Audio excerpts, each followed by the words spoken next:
Oh. Chapter 2. The Black Box. The year is 1983, and on the outskirts of the sleepy town of Eden Falls, Jackie Elliot, you said goodbye to both your mum and your dad, along with the family robot, before heading to school, tasked with gathering mechanical parts from the nearby scrapyard. Meanwhile, another child, Chloe Moore, was picked up by her friend Lana Stewart and driven into town, to your shared school of Jenkins High. And on the drive, Lana and Chloe discussed sneaking away that very night to a house party in the middle of Eden Forest, organised by the boys of Jenkins' football team. Now, Jackie, as you made your way in, you saw something in the bushes near the school. A small bipedal robot, and naming it Bug, short for bipedal undersized guy, you were joined by another child, Jane Withers, and shaking hands you both promised to keep the creature a secret. But as this exchange of secrets was solidified, Eli Sparrow, elsewhere, you said goodbye to your dad, headed away on a work trip to Nevada, before meeting your teammates on the football team, Bradley Shute, and your captain, John Logan. Now, as the students prepared for the day ahead, Principal Hughes reprimanded a student in his office, one Darla Oakes. Now, having punched Lana Stewart in the face, just the latest in a long line of transgressions against the school, its staff, and its students, Darla, you were to be punished in an altogether different manner. Calling Chloe into his office, Principal Hughes announced that he would be implementing a buddy system between the two of you, and that you would spend all of your time at school together, in the hopes that your classmate would provide a good example, and perhaps rub off on you. And met by your friend Artie King outside the principal's office, Darla, it wasn't long before the gravity of his social spheres began to pull you into the orbit of both Jane and Jackie, and you all discussed the night's planned house party in Eden Forest, and though not knowing one another terribly well, you agreed that, despite having not received an invitation, you would all crash it, regardless. The day proceeded with the opening of the new science department, rebuilt after an explosive demonstration 1 year ago, one that put the students in danger, and that resulted in the firing of a member of staff, one Mr. Jenkins. At this reopening was present the mayor, Gina Hirsch, but as she walked away, you overheard her discussing a cancelled meeting with one Robert Logan, a man who had recently sold a trio of derelict oil rigs, known as the Logan Brothers, to the town in a historic deal, as EFN's top reporter Jackie Dorado covered the event. The day continued. Lessons were held and attended, and breaks were enjoyed. As for you, Eli, the football team allowed an exemption from lessons for the rest of the week as you prepared for your match against the Mongooses at the end of the week. After practice, as everyone left, preparing for the party at the end of the day, you found underneath one of the lockers a strange black box. Neither stone nor metal, it hummed strangely. And unsure what to do with it, you placed it in your rucksack, and you left Jenkins High towards Eden Forest to make your own preparations for the party. And as you did so, you bumped into another student, Jane, and, wishing to extend a friendly hand, you extended an invitation to her as well. And as the day went on, and Darla, you were asked by John Logan to bring some weed to the party, you all made your preparations for the evening. Jackie, you took Darla and Artie to the scrapyard before heading into the woods, while Jane, you and Chloe convinced Lana to drive you both to the party. Your drive unaware that the two of you were in fact stepsisters. But as you drove, and the other three of you as you walked, Darla, you saw at an abandoned gas station the silhouetted figure of the teacher responsible for the destruction of Jenkins' old science department, Mr. Jenkins, accompanied by a dog and carrying a strange blinking instrument in his hand. But arriving at the party, surrounded by lights and music and welcomed by Eli through the door, you all spread yourself around the venue. Jane passing yourself off as some kind of influencer and winning the popularity of many around the party. Jackie hanging to one side and eventually making your way outside to check on Bug. Eli, as Darla continued her exchange with John, as money changed hands, you went into the cloakroom, and you saw in your bag the cube, glowing white and warm, and increasing in intensity. Running down the stairs, suddenly it let loose an incredible burst of energy, and all of the lights went out. And not just in the house, but rippling out throughout Eden Falls. All the electricity in town went out, and the town was plunged into darkness. And Jackie, from your perspective, you saw at the edge of a clearing a figure and his dog, as through the house the wall caved in, and you saw something else familiar. Because the light's out, everything dark, all you see bathed in moonlight, standing in a hole in the side of the cabin. You see a black silhouette against the dark forest outside. A giant, two-legged robot, boxy and intimidating. A single powerful torch shining between two round, glassy eyes. Jackie, it is your mother's robot. And the torch is shining directly at one person, Elijah Sparrow. And then it slowly begins to move forward, moving into a run and then a sprint. As you look, built by your mum and having worked on your farm for years with nary a violent tendency, as it smashes through the building, elements of the ceiling crumbling underneath the force of its charge. Jane, you watch as your stepsister Chloe is knocked to the ground unconscious, and as the robot smashes through the stairs that lead up to the landing, Darla, you are left isolated at the top of the stairs, watching as the crowd beneath begins to spread out, beginning to scream as they run towards the edges of the cabin. And as for you, Eli, all you see is a mechanical behemoth moving towards you and slowly picking up speed. What are you all doing? Could I feel like Jack's gonna react pretty quickly to her mom's robot. Could I go and try to stop the robot from doing whatever the fuck it's doing? I mean, the heck? Okay.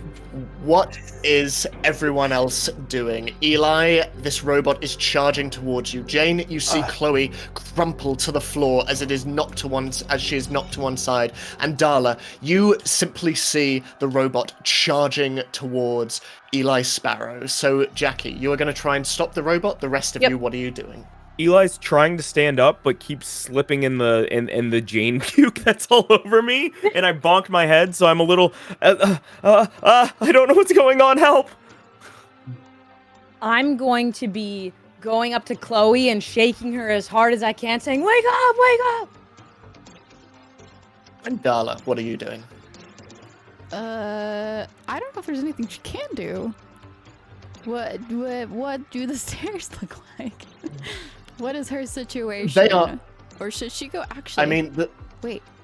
She wants to go back out to the balcony. Okay, sure thing. So... So, I need Jane. You need to make a comprehend check. Difficulty, you need 3 successes. Eli, I need you to make a body check, 2 successes. And Jackie, how are you trying to stop your mother's robot? Well, I know that my mom puts like fail-safes in every robot, so I'm probably going to try to get to the fail-safe located, I'm assuming, back of the head or back of the robot. I'll be using my tool bag to do that as well. Okay, so I need you to make successes. 2 successes. Eli, you leap out of the way as this robot just crashes past you, and you find yourself over by the broken stairs, and up you see Darla disappearing into a door and out of sight. Meanwhile, over in the corner, you see Jane shaking Chloe, who is limp and lifeless, and Bradley is right next to her, having taken the brunt of the initial force, and you can see that John is over by him, shaking him and going, "Come on, buddy, come on!" Jackie, I need you to make a program check using your iconic item of your tool bag. It is going to be difficulty of 3 successes you need to make. Question, what did you say for me to roll? So you're not rolling anything yet. You are going out onto the balcony, and you can see people rushing on out. So what are you doing as Jackie rushes in? Looking off this balcony, what are my surroundings? Make an investigate check. In terms of how high off the ground you are, you're around, I'll say, sort of 8 to 10 feet. I can't Jackie, see. what did you roll? It's dark outside. 3. 3. Amazing. Describe how you're trying to reprogram this robot. There's like a panel in the back of the head. It's definitely not just like a little button you can press and say beep bop reset.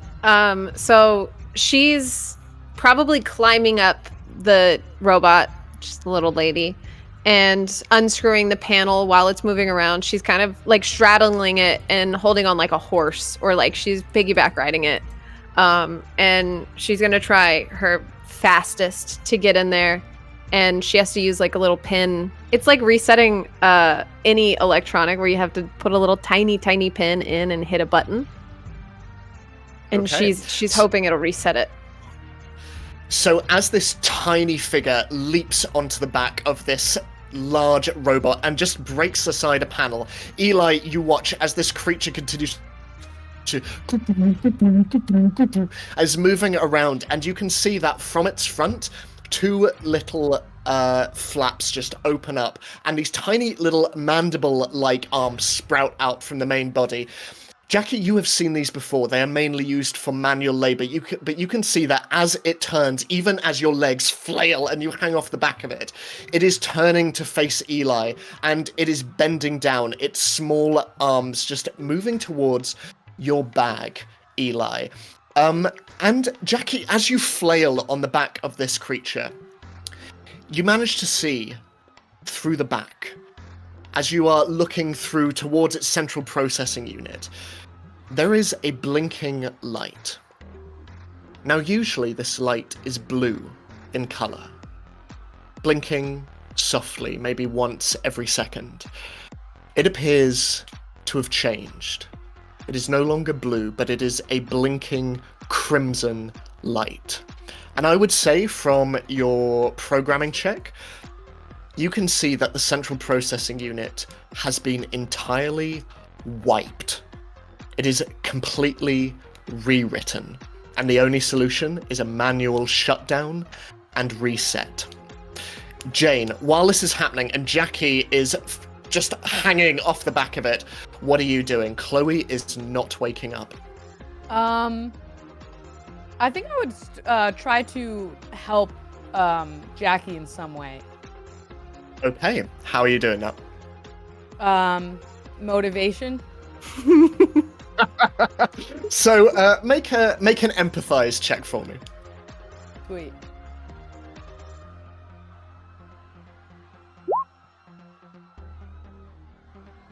One success. 1 success. It's fairly effective. What are you shouting over to her? You're great. You're so good at things. You can fix this. Horses are good. This is awesome. You're so cool. Jane, not right now. I really gotta concentrate. You're concentrating so good I right now. appreciate You're it. so focused, and I hope you keep getting focused. I am. Yeah, just keep it up. You're almost there. I can tell that you're doing amazing. How much time I got left, Jane? Probably a couple hours, but you're gonna figure it out by then. Wait, are you So you go. saying how much time I have left to live? Because I feel like we don't have some hours in this situation.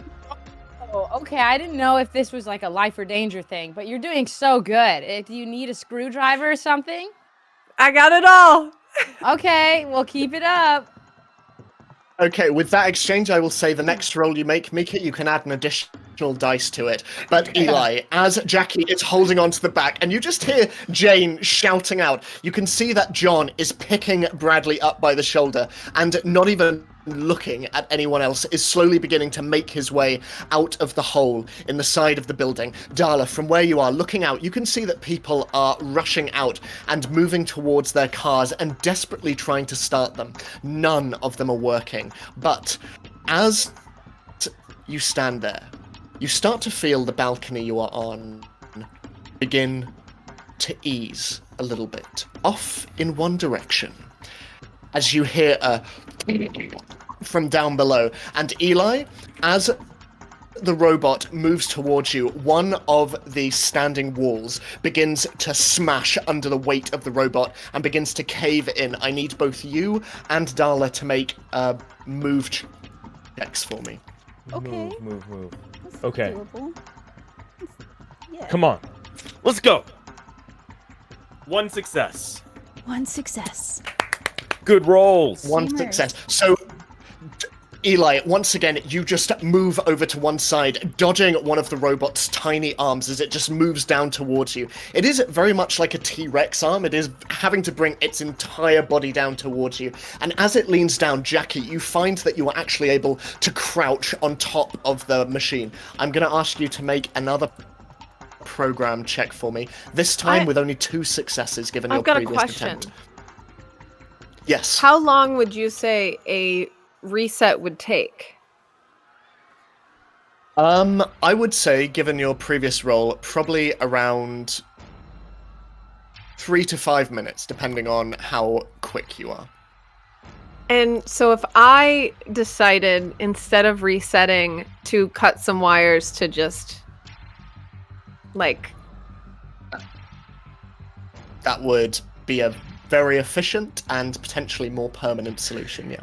Yeah. I think Jackie's going to be in a little bit of a panic. Knowing how long a reset's going to take, she's probably going to pull out her, like, pliers that can cut wire and cut one of the wires that will definitely either, like, lose power to the limbs or cut off all power to everything.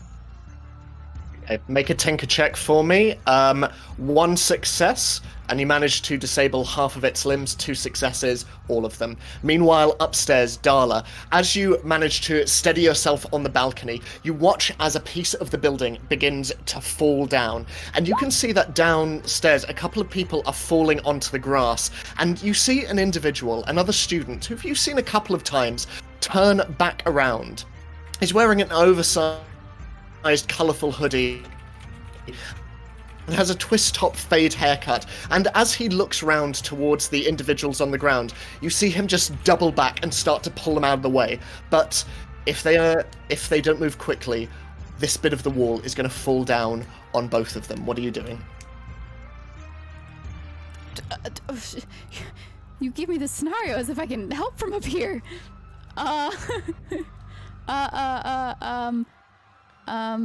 Actually, can I see if Artie has left the building? Yeah, make a investigate check for me. And Mika, what did you roll? I got 4 successes. What are these rolls? Could I use these extra successes in a way that, like, Jackie's trying to not completely damage the robot to the point where it's going to take a lot to, like, bring it back, but, like, very precisely cutting a wire.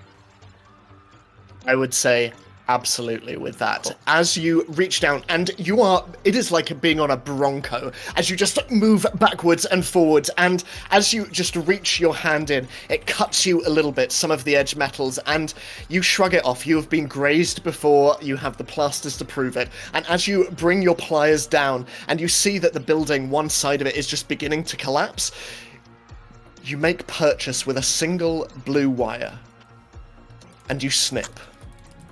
And there is a as the robot just falls down to one of its triple-jointed knees and is silent.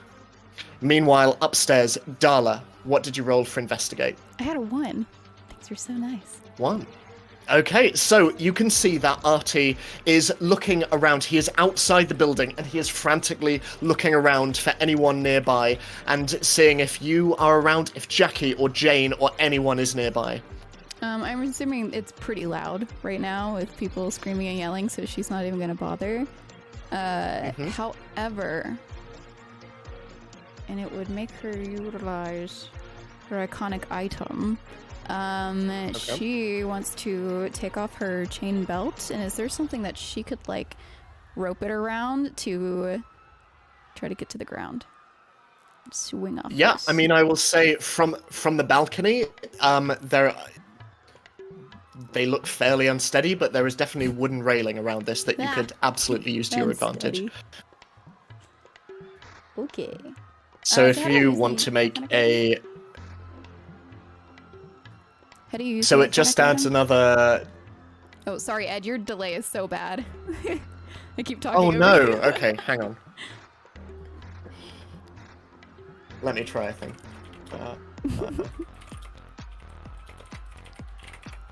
Sorry, it's that British ping. Yeah, basically it just... Yeah. I think it's your cameras Can you behind. hear me now? No. He's not Oh, hearing okay. us till later, which is why we keep talking over him or asking questions twice. Oh. So basically, it adds another dice to your roll. I don't know how it works in Roll20. You should be able to click the iconic item to Oh, okay. give you an additional dice. No, you just add the number to The whatever you're plus? rolling. Yeah. Okay, what did you ask me to roll? So it is entirely up to you. Force, move, whichever you think is most appropriate.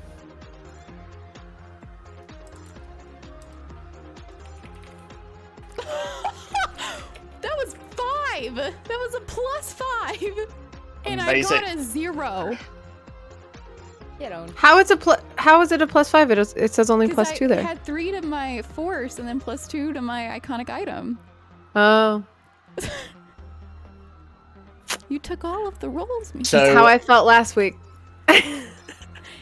so you can use a luck roll if you want to re-roll it, I don't but want it to will because I only incur. have 1 left. So If you Okay. don't, Just break if my you don't leg, use the fine. luck point, yeah, you have to take a condition.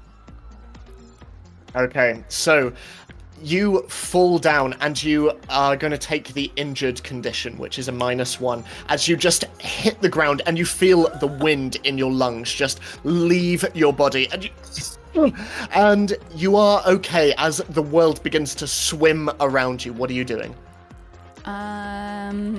Trying to get up and where's my chain?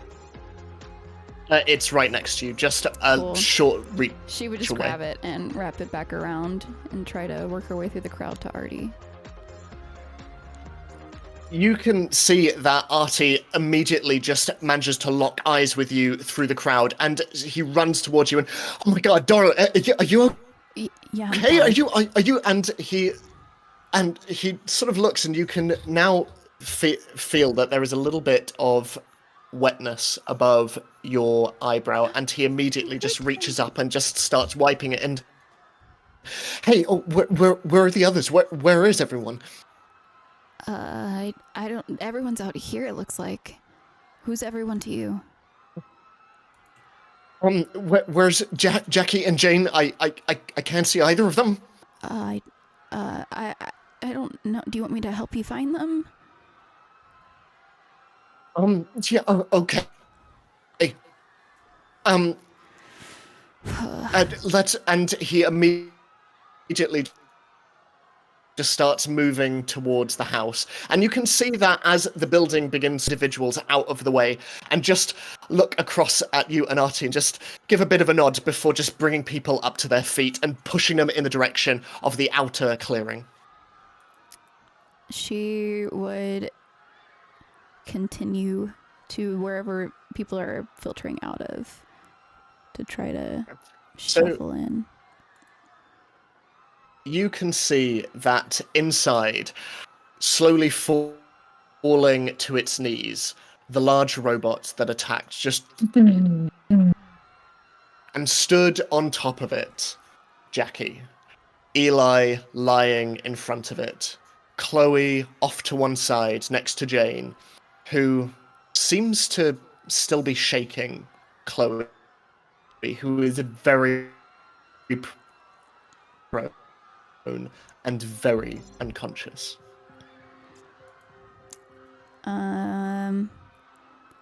Is Eli okay? Are you up? Eli, are you okay down there? There's puke on me! Oh. Oh. The robot. Oh, hang on. It took him. It took him. It's not The even a robot. supernatural event, but it can be for $95 more. Back. There's puke on me, and what is going on? Gross. I'm not sure. He never acts like this. He's usually very helpful. You know this dinosaur? This thing is yours? This is my mom's robot. Like, she made this to help out on the farm. It's programmed to only help and take orders. It was trying to help to rip my head off. What do you mean? Why do you have throw up on you? Sorry.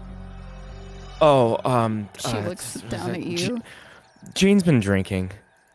I was just pretending, just to be clear. I was pretending to drink and it made me actually drunk. Well, you're a great actor. Thanks. Darla's gonna walk over and... What does Chloe look like? So you've seen injuries before, but Chloe, there is a large bloodied gash on her forehead, and it is already beginning to bruise, and you can see that she is out cold, lying on the ground. That's gonna hurt later.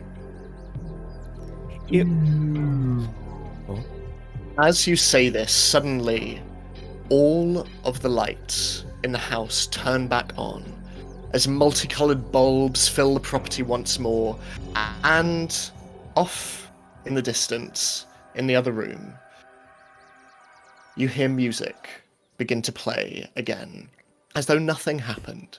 And were it not for the broken wall and caved-in ceiling, it would be as though the party had continued without a hitch. The lights on the cars outside begin to sound once more, and you can see people starting to turn on their engines and drive away out into the forest. And you four, along with Chloe off to one side, are left with the sound of 80s music streaming in from the next room. Is the house still falling down? Because the wall next to me was starting to give? So it looks as though however much it has fallen, it is going to fall. It has crumbled a little bit. It's probably not wise to stay in here, but it doesn't appear to be deteriorating anymore. I wouldn't Okay. go that way. Can we go? I know, I invited y'all here. Jane, thanks for showing up. That was really nice. Chloe's bleeding, and can we leave? Yeah. Yeah. Please. Okay. Someone's gotta help her up. Should we Let carry her? My head fun. kind of hurts, but okay. Come on, Elijah. You're so strong and buff and have so many muscles. Cobra Chloe, let's go. And I'm gonna just try to pick her up like ragdoll because I don't know what to do. Eli, you are a big guy. I'm not going to make you roll for that. You pick Nice. up Chloe. She is very, very light. And she is very limp. All right. Well, I pick her up under one arm and I just walk out the door. Don't really say anything else to them and just wait outside. Could I, Jackie doesn't want to leave the robot, but she kind of has to. So could I take out the processing like chip or device in the head, just so that's like the most valuable part of the robot, I think. Absolutely. So I'll say make a tinker check. All you need is 1 success on this, just to make sure you don't damage it. 1 success. You take it out. And as you do, you feel in your backpack, Jackie, a shivering. And the familiar sound of Bug just...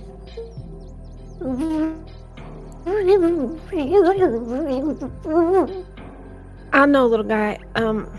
Do you mind just watching out for this in the bag? Just look over this. And she's gonna like put the chip or like the processing unit in the bag with Bug. sort of backs away from it a little bit and just... and looks towards you and... I know. Look, we'll talk about it later. We should probably get out. A rooster one day and a feather duster the next. I promise it won't happen to you, Bug. And Bug looks a little confused, but disappears back inside your rucksack.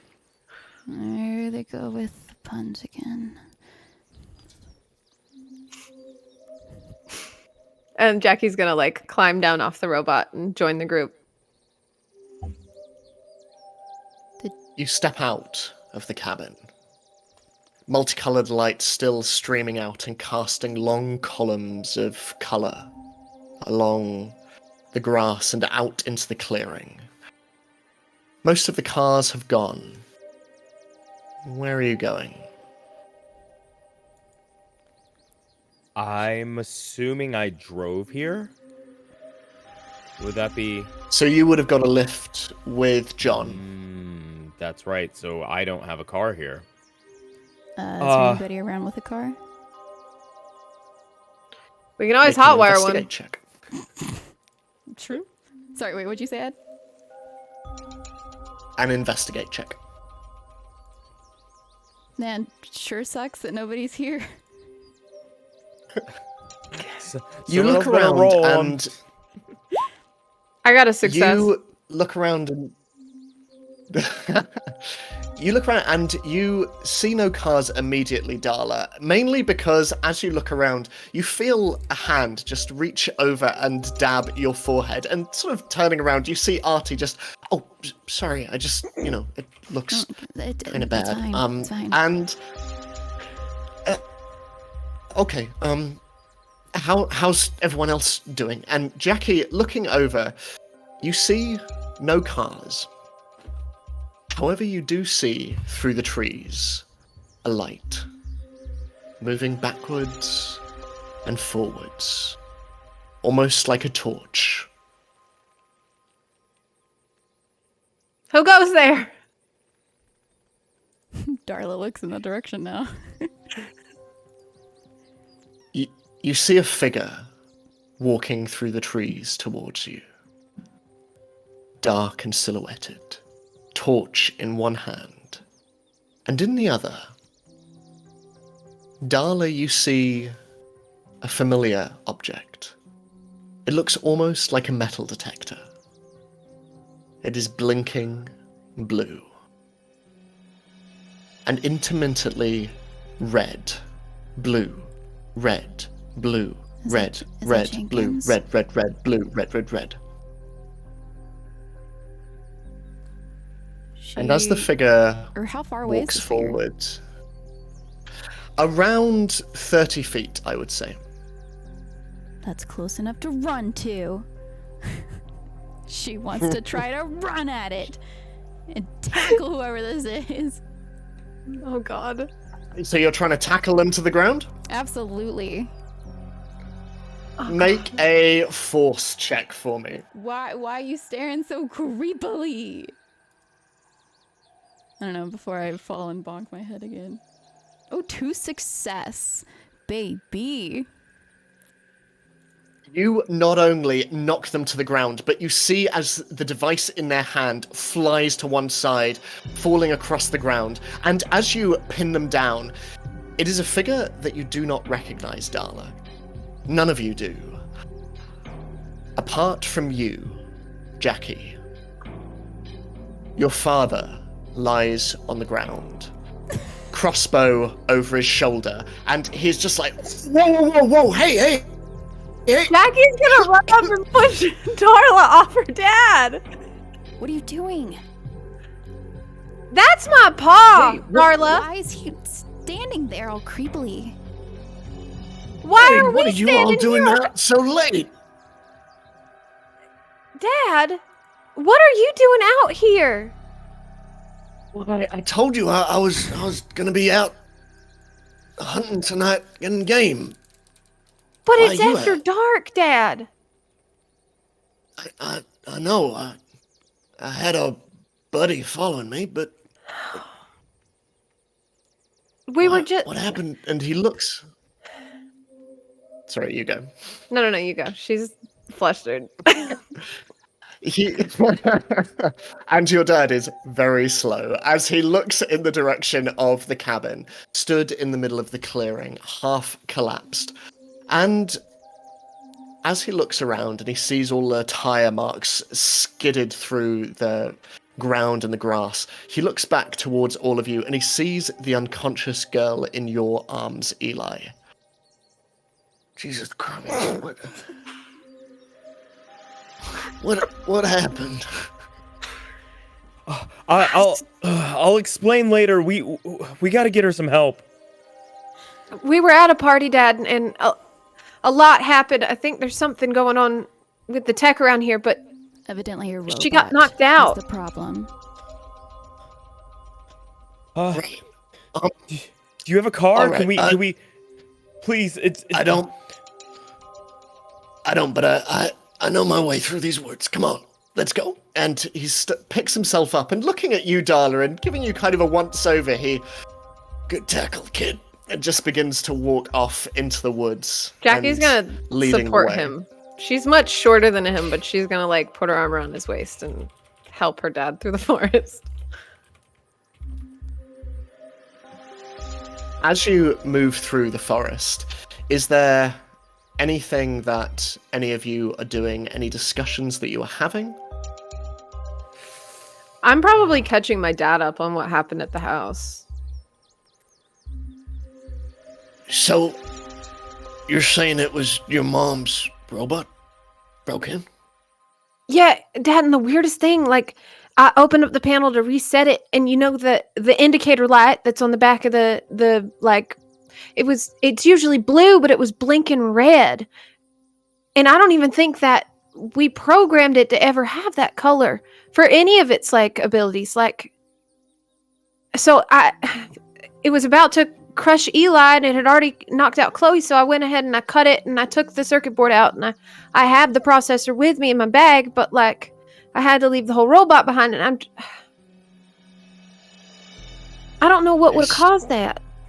Hey, no, it's okay, Hey, look, I don't understand these things. You'll need to talk to your mom, but when I went out, your mom said that she would catch up with neighbors while I was gone, but she insisted that I take the robot along with me and, keep me company, keep me safe, and keep me out of trouble. So it was with you? When you were hunting? Well, it was, and then I turned around and it was gone.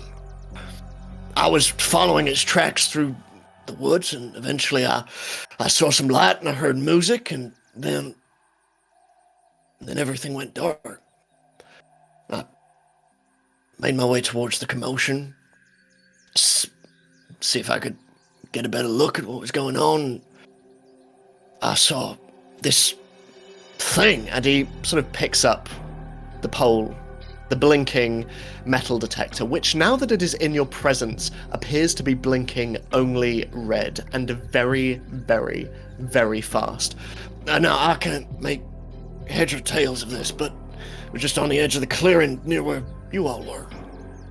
Well, that thing's blinking just like the processing unit on Mom's robot. Right. But we're not anywhere near the house anymore. I think this might be happening all over town, Dad. I'm glad you're safe and your friends too. I don't know all of you. Sorry, my name is Eric, and come on, Jack, introduce me. All right, Dad. This is my dad, Eric. You can call him, but I guess I call you Pa. You call him Eric. Anyway, this is Darla. She's the one that tackled you. You're welcome. Yes, I felt that. Anyway. This is Elijah. He's carrying Chloe in his arms.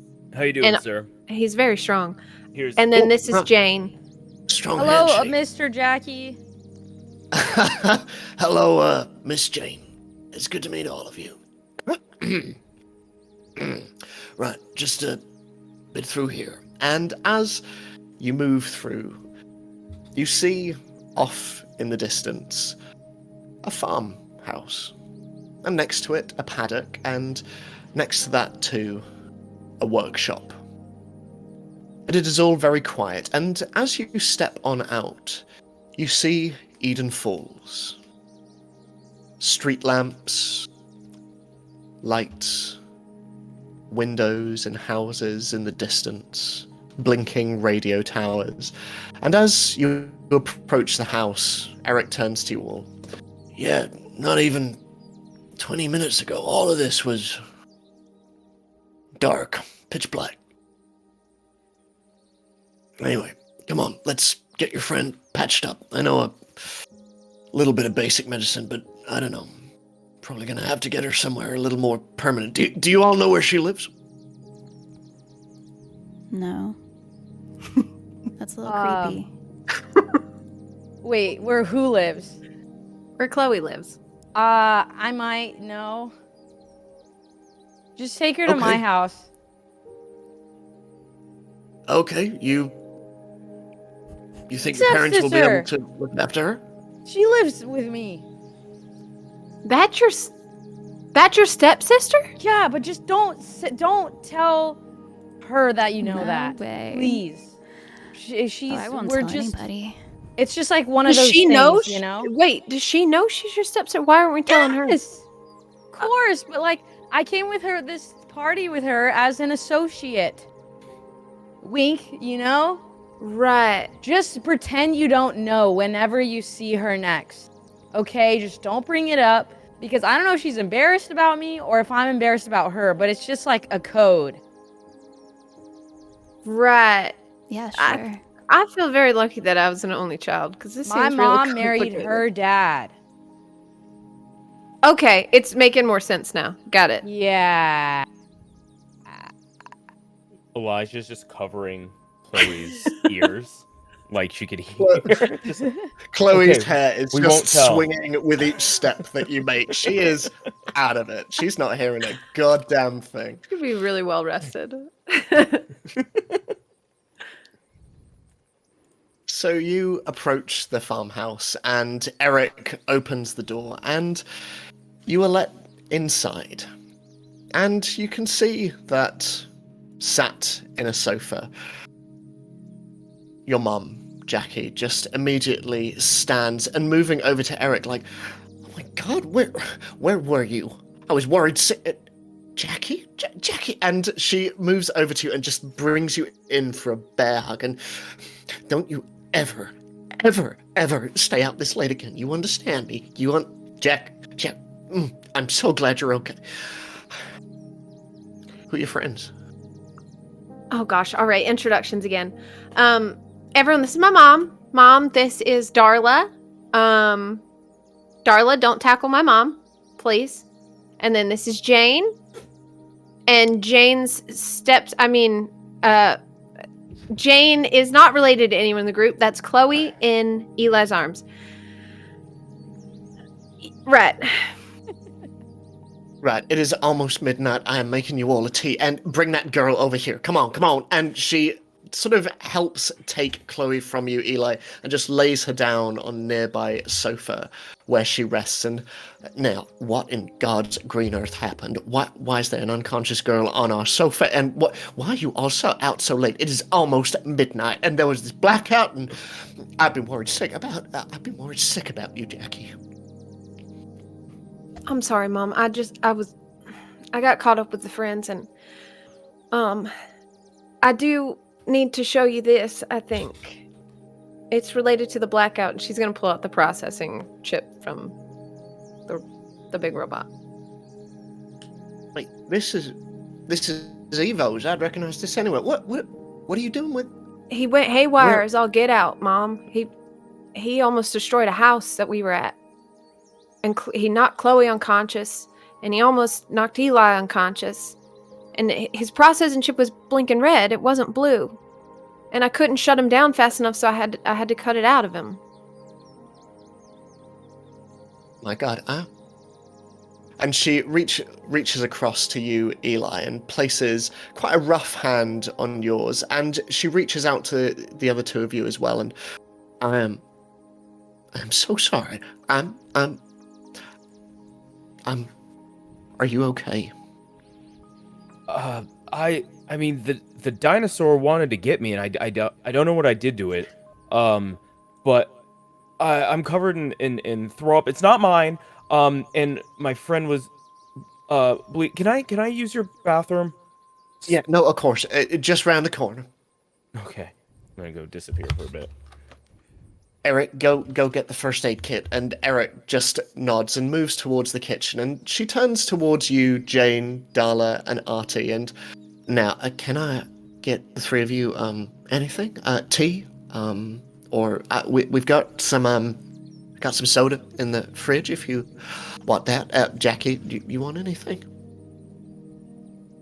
Yeah, I'll probably take some sweet tea, Mom. Okay. No, I'm Darla? gonna step outside. All right. And Jane, Artie, and Artie looks at Darla and no, I'm probably gonna get some fresh air. Thank you, though. Really, thank you. I'm gonna step out, though. Thanks. And she looks to you, Jane. So lady, do you just make all kinds of robots? Well, yeah, I've got my workshop outside, and Can you I make fix any cars. kind? Well, I don't know about any kind, but I'm sure I could give it a good go. Okay, because I'm not doing well in math, and if you could do something so I still get an A, that could be helpful. I can give you a calculator. We're not allowed to use calculators. I just want like a robot to crawl in my ear and give me the answers. So once you make that, please give me a call on the cell on the place that you call people. All right. I Me will and Jackie do. are friends, so it would be normal if you gave me a robot. Right. Okay. Well, Jackie and I will get right on that. Jackie, we'll start that as soon as possible. Okay. Heck yeah! Thank you so much. And as she nods and heads over to make some sweet tea, Eli, what are you doing as you disappear to the bathroom? So I am gonna like wash my face, my arms, try to scrub what I can off of my hoodie, but I want to take a look at the cube to see what the heck was happening. Okay. So, as you rinse the worst of it out of your hoodie, and you reach into your bag, you pull out the black cube inside. It fits perfectly in your palm, and it is as smooth and as cool to the touch as it was when you first found it. Make a calculate check for me. You need 4 successes. 4 successes. Here we I believe go. in you. I believe in you. I believe. I'll take a 1. Oh, you would have had 2, but you're injured. You look at Yeah, you or look at it, blesses. and you don't know what this is, and you are really straining to try and understand this, but this was definitely the cause of whatever happened. Now, how or why, you have no idea. You don't know what this is, but all you know is this thing glowed, this thing got hot, and then all the lights went out, and that's when things went wrong. That is all you can glean. Can I, for my own sake, just in case I lose this or something happens to it, I'm very nervous because I feel like it's important. I want to use my iconic item to take a photo of it so I have it and I can analyze it later just in case I lose it or it explodes, because I don't know if it's a bomb. I have no idea what I'm holding. So I would like to snap a photo so I have that with me. You do so, and as the flash goes off, you're confident you now have a record of this strange black item at the bottom of your bag. Outside, Darla, what are you doing as you step out Darla's, into the moonlight? During that conversation, and now coming to her outside, you would see her flicking the remnants of a roach as she took a hit. And she's gonna look up at Artie. So I heard like this humming, and it was coming from Eli. And then the robot came in. You mean like humming a tune? He was like No, singing, I don't or know how to what? explain it. It was just really loud. And I don't think that's normal for a person. Unless it is. I mean, I don't think so. I mean, you want to ask? No harm in that. I mean, well, I do. What? But everyone is a little scatterbrained. I don't know if it's the time or place. Well, speaking of scatterbrain, and he reaches out and just sort of brushes a bit of blood off your eyebrow. Is it still going? How?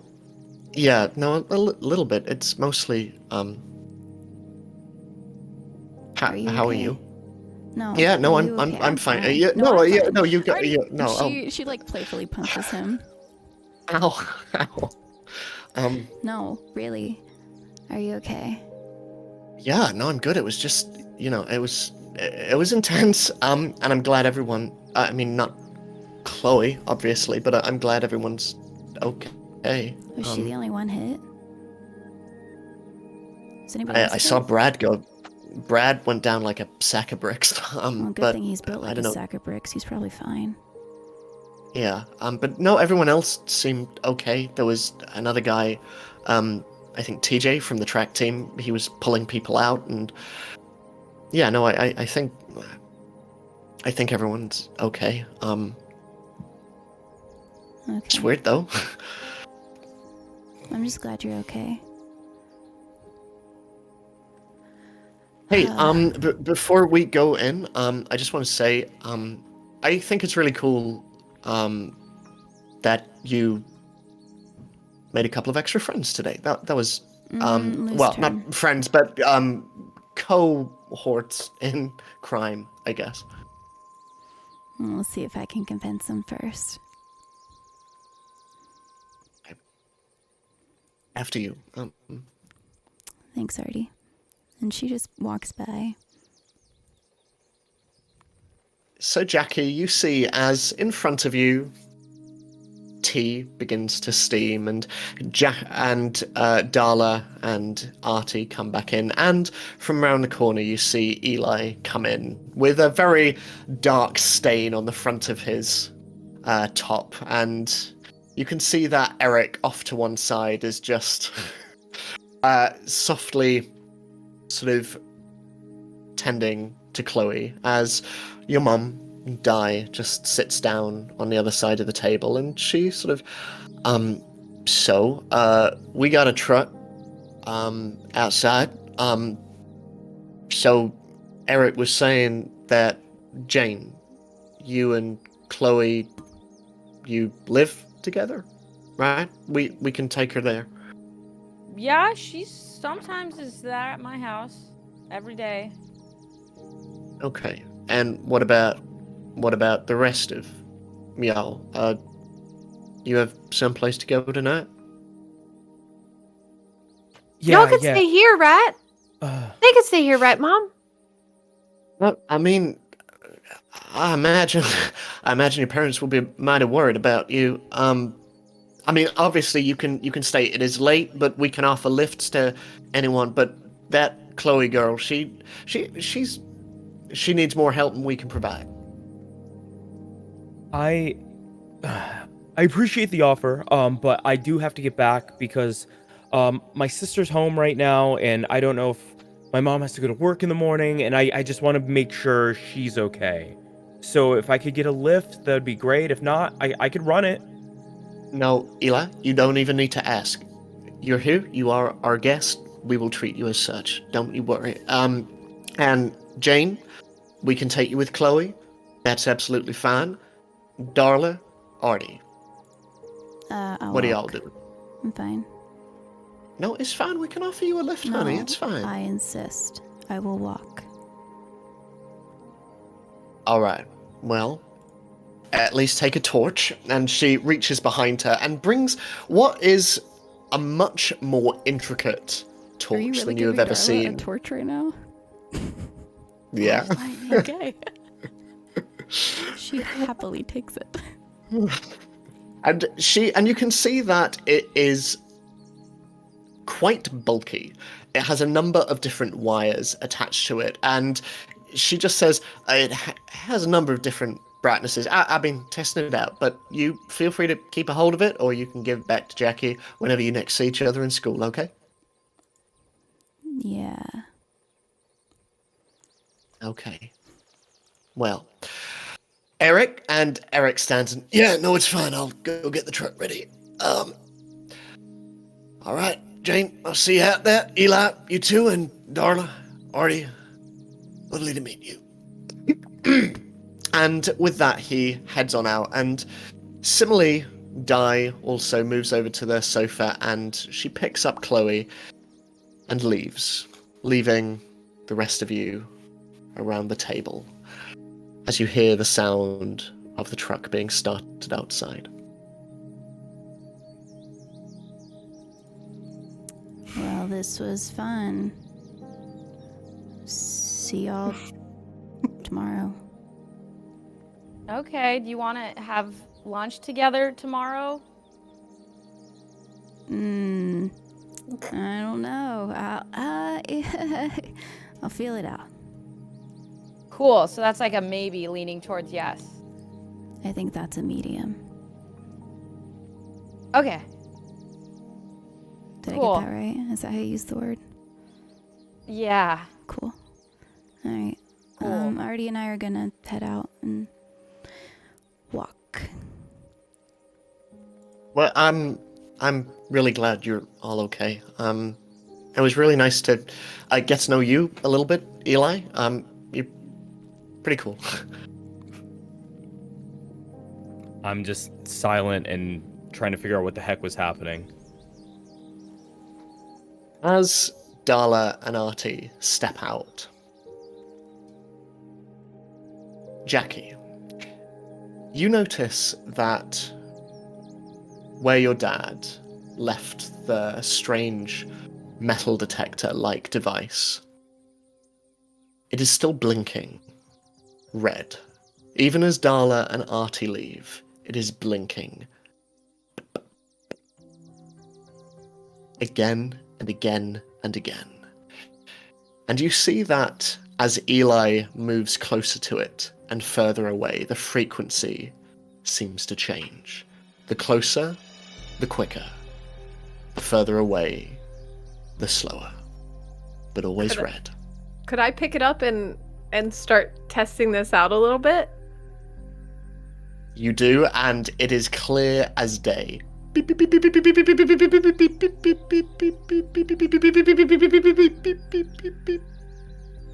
Eli, you don't happen to be part robot, right? No, what?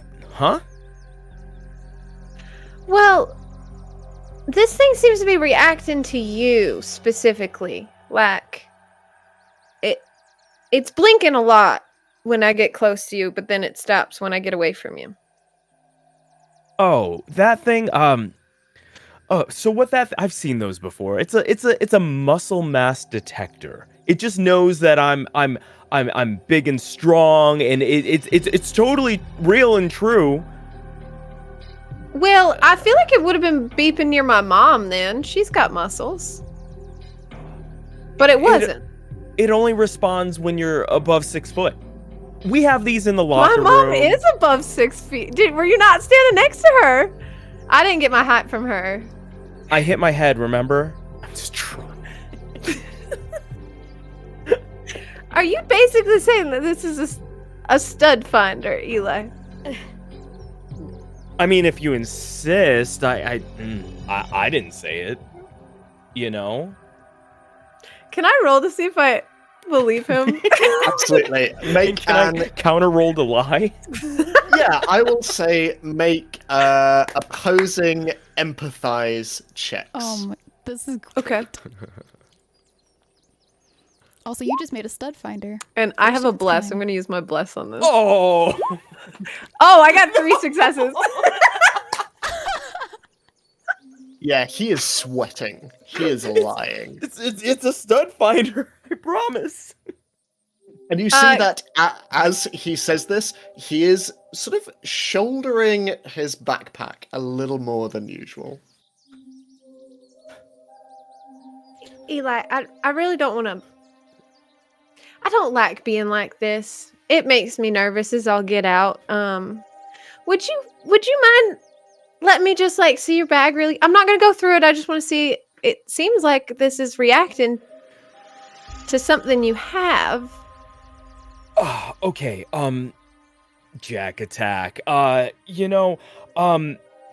If there is or isn't something in my bag that might have caused all of our friends getting hurt, would you wouldn't be mad, right? Because I didn't know, and Well, you didn't make this thing that may or may not be in your bag. It's in your bag. We can just stop the pretense, I think.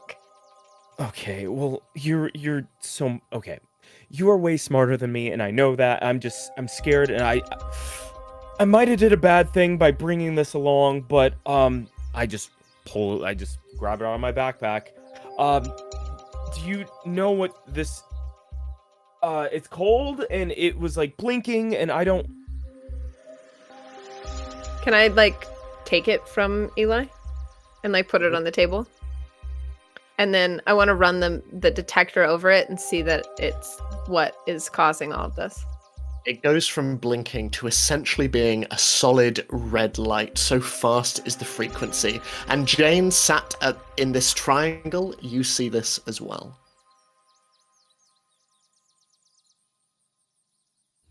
I'm not really sure what this is. Can I like prod at it? Yeah, absolutely. I would be careful. So all I know is when it lights up, it gives me a really, really bad headache, and I don't want you to get a bad headache. It sometimes vibrates. It kind of glows. That's all I know. What is it though? How long have you had this? I found it yesterday in the locker room. I didn't want we have a big game coming up, and I didn't want the rest of the team to have headaches, so I wanted to take it with me. But I didn't want to leave it at home, so I figured on me would be the best. Could I go over in the kitchen and grab one of like the like various kitchen robots that like make toast or make coffee and turn one on and put it next to the box just to see if anything happens? You can make I'll say a programming check. Do I get? No, I'm not. I'm not using my tool bag for this. 1 success. 1 success. Easy. You see a soft glow, and you hear in the back of your head a soft hum momentarily before it dissipates. And in that moment, that brief moment of humming and glowing, you see the toast robot just seize up a little bit, shaking, before easing once more. And as it eases in your backpack, you hear... And suddenly it is almost as though it is punching against your back, trying to get out. Bug! She's gonna pull Bug out. As soon as Bug jumps out, it is looking at the black cube, and it runs to the other side of the room, hiding behind Jane's leg. Just... Eli, can you put that back in your bag, please? Just Yeah. something is going on. Punch it into my bag out of panic. You don't like that thing very much, Bug, do you? But it doesn't really affect you the same way it affects all the other machines. As it says this, the door opens and Eric comes in. Right, truck's ready. Jane, Eli, Chloe's in the back. Okay. Okay. Yeah, Jack, I really want to go home now. And Chloe is still passed out. She's alive though, right? Yeah, no, well, we're gonna take her back to your parents at well, that point. Well, my parents. And then she sometimes, yeah, I want to go. Eli? yeah, I'm gonna... Jack, can I talk to you for a second? Yeah. And I'm just standing over you. Is this safe to take home? I don't want to destroy my mom's house, but I feel like I should hold on to it. It kind of seems like it's the robots are acting real weird to it. It seemed like it called my mom's robot to it when we were at that house. So if it happens again when you're home, I can't guarantee that, like, it's not going to happen again like that. Okay. Do you have a curfew tonight? No, not really. I gotta get back and check on my sister and... I have an idea. Okay. Okay. It's only going to take a little bit of time, but I know where we can stash this thing.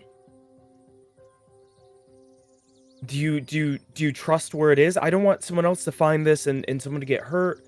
You know way more about robots than me. I kind of have a place that only I know about that we could stash it. But okay. You saved me from the dinosaur, and I reach into my backpack and grab out the picture I took with my Polaroid. Jack, I have this. Hold on to this. You know what this is. I don't. And if anyone should have this, this is you. We'll stash it where only you know. You'll have the photo of it just in case we need it, and my mom's house won't get destroyed. Right. Okay. Plan. Break. Sorry. This is sports. We put our hands in, right? Yes. I've never been a part of a sport. Okay. Jack attack on 3. 1, 2, 3. Jack attack. You're a natural. I just scurry back over. Yeah. So did Eli give me the cube, or are Eli and I going together? We're gonna go together. I Cool, still have cool. it in my backpack. Got it. So, Jackie, where are you taking Eli? I'm taking Eli to the scrapyard. Okay.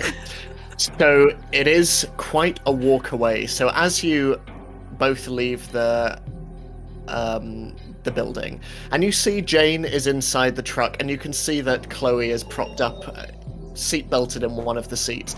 Eric, where are you two going? Well, Eli lives pretty close by, so I'm gonna just walk him there and then hurry back home. Okay. You be careful now. I will. I got my flashlight with me. All right. We'll be careful. I'm just panicked. We'll be fine. I promise. Eric nods, and kissing his wife on the cheek, just gets into the truck. And Jane, you and Chloe drive off down towards Eden Falls. So, Darla and Artie, you walk through winding streets. Where are you headed? I mean, what time is it? Do we have a time? I would say by the time that you are deep into your walk, it's around midnight. Okay. Very dark. She would want to walk Artie home. So you walk him home, and for expediency's sake, you stop outside of his house, and he says goodnight, and so, see you tomorrow? Yeah. Sorry, by the way. Just for being weird to your friends. I Hey, just no, don't it's know how to talk to people. Well, no, you do, but you're just out of practice. I get it. It's... Did But you I'll get better. Did you have fun at least, like a little bit? Yeah, I actually thought that I was gonna punch John. Oh shit! Okay, well, Yeah, 2 for that 2 would've been in as fun. many days. I almost wish. Yeah? Yeah. Right in the jawline. It's perfect. Well, not that perfect. It's I mean, perfect for punching. Oh right, yeah, no. Just a Yeah. little uppercut. Okay. But only because he would have deserved it, I promise. Okay. Well, don't get in too much trouble, because I do kind of like and having. Artie. Well, I like Never. having you around at school, and I don't want you gone. They won't even get rid of me. I've tried really hard. You gonna be okay at yours tonight? Yeah. I'm sure. Okay. It'll just be quiet. As always. Okay. Well, I'll see you tomorrow. Yeah. I'll see you tomorrow. Good night. I really wish we'd gotten to dance, not you and me specifically, just like yeah. Okay, Why night. not you and me? We could have. Well, yeah, there were. I can break it down. Oh, But can instead, you? I broke down a balcony, it would seem. Oops. Oh, yeah. Okay, night, and he turns around and heads towards his house and closes the She door. kind of like stands there and watches him enter the door. Thinks on how funny he's kind of acting. Puts her hands in her pocket and she starts to walk away. We hit a supernatural event. Walk away. As you walk, you make your way for another 20 minutes or so through the streets of Eden Falls. It is quiet. Your footsteps echo against the pavement as you walk. Until you start to hear something else.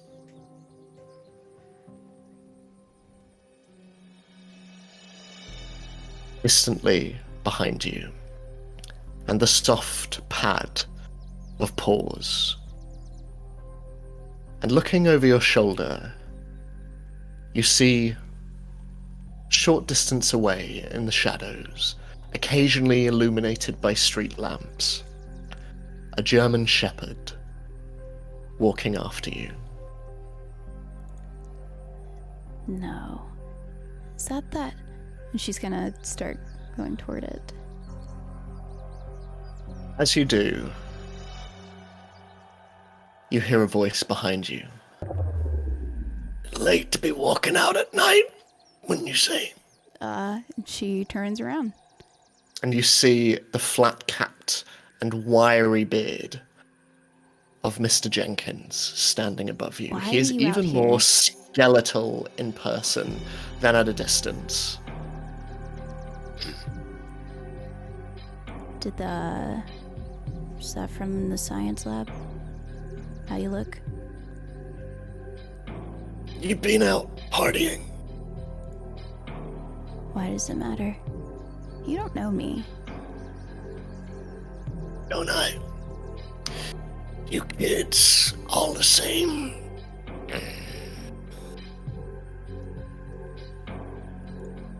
She's gonna get closer to him. Why are you following us? Where are your other friends? Well, it's late. They're probably in bed.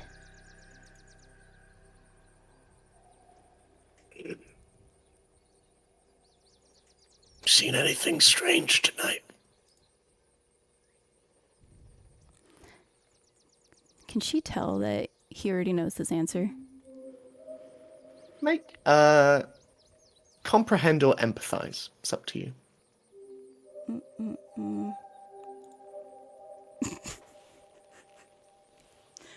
I got cursed. So, well, let's see. Oh, I lost my character sheet. Hang on.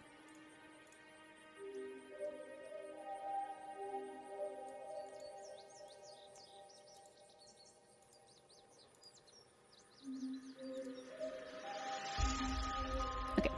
You said comprehend or empathize. They don't do anything for me either way.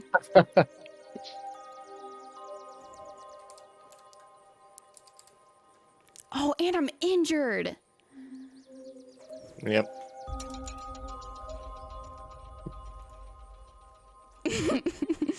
Who would have thought? 0. He just leans down towards you. Maybe you're right. And She's you reaching should inside run of her along jacket. home. You just hear from behind you. And Mr. Jenkins just holds out a hand. Easy, girl. Easy. Be seeing you around.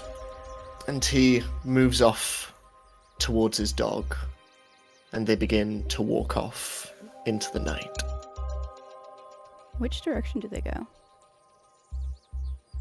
Towards the forest. It's another hour's walk, but in that direction, eastwards. She pulls her hand from outside of her jacket and just watches as he walks away. And looks back at Artie's house just to double check that Mr. Jenkins isn't lingering before she would walk off. And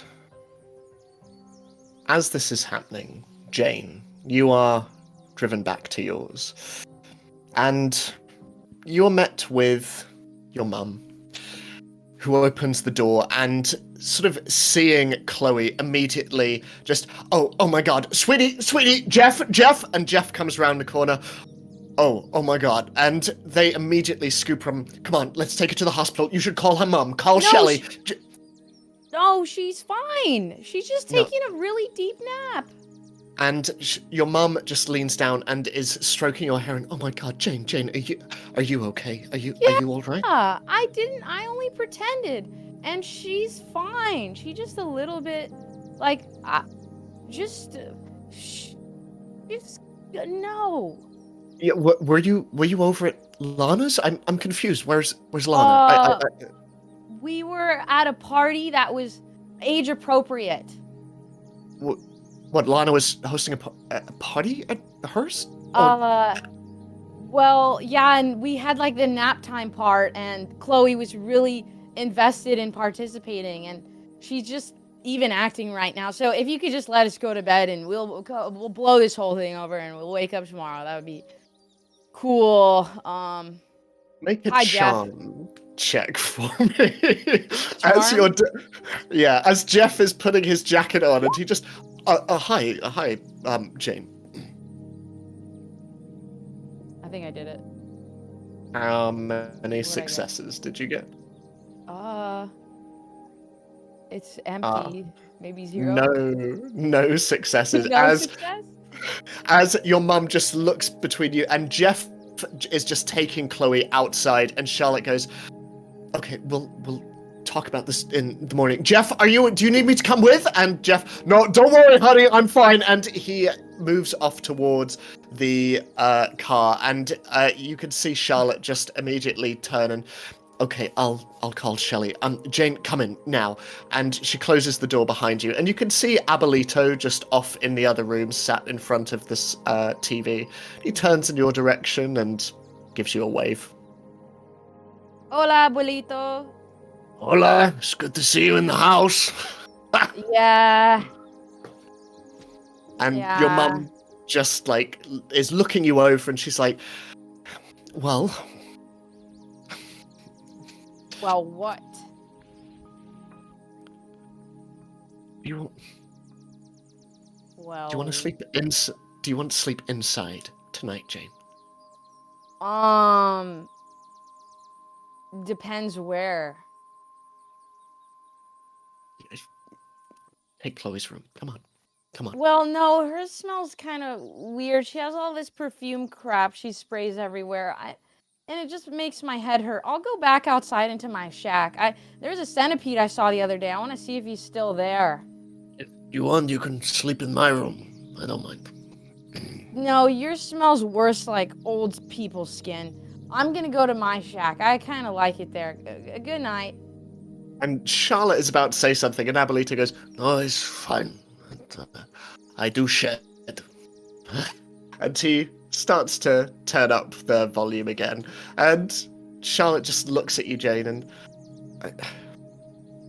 Are you sure? Yeah, and if you could mind your business a little bit. I'm pretty old now, so I was pretending, and I threw up on a guy, and I'm gonna think about it for 5 years. I need to have peace and quiet. Jane, look, I know we've not really talked, and I know things have been difficult since me and Jeff, but you don't have to... You're not a stranger in this house, Jane. I can tell that you like her more than me, and it doesn't offend me. I understand. Jane, God, no, Jane, what are you talking about? You're my daughter. And she just kneels in front of you. But you just talk to her more, and you're more excited to talk to Chloe, and she's more cool, and she's more fun, and she's more pretty, and she's more like what you wanted. And it's fine. I'm not offended. I understand. No, Jane, no, that's... I am so sorry if you feel that way, in Jane. Shack. No, Jane, you don't. Jane, it's okay.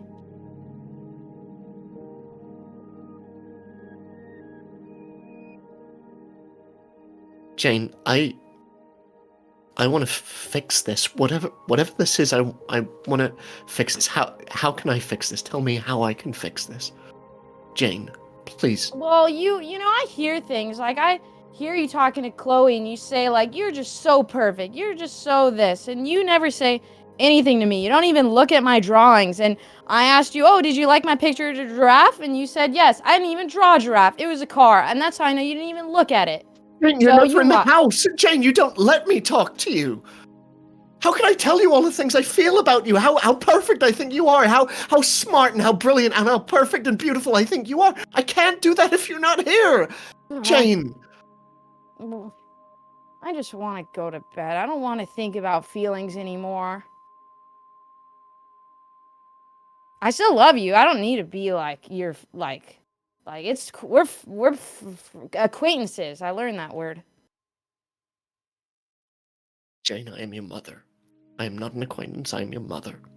Okay, sorry. You're my mom.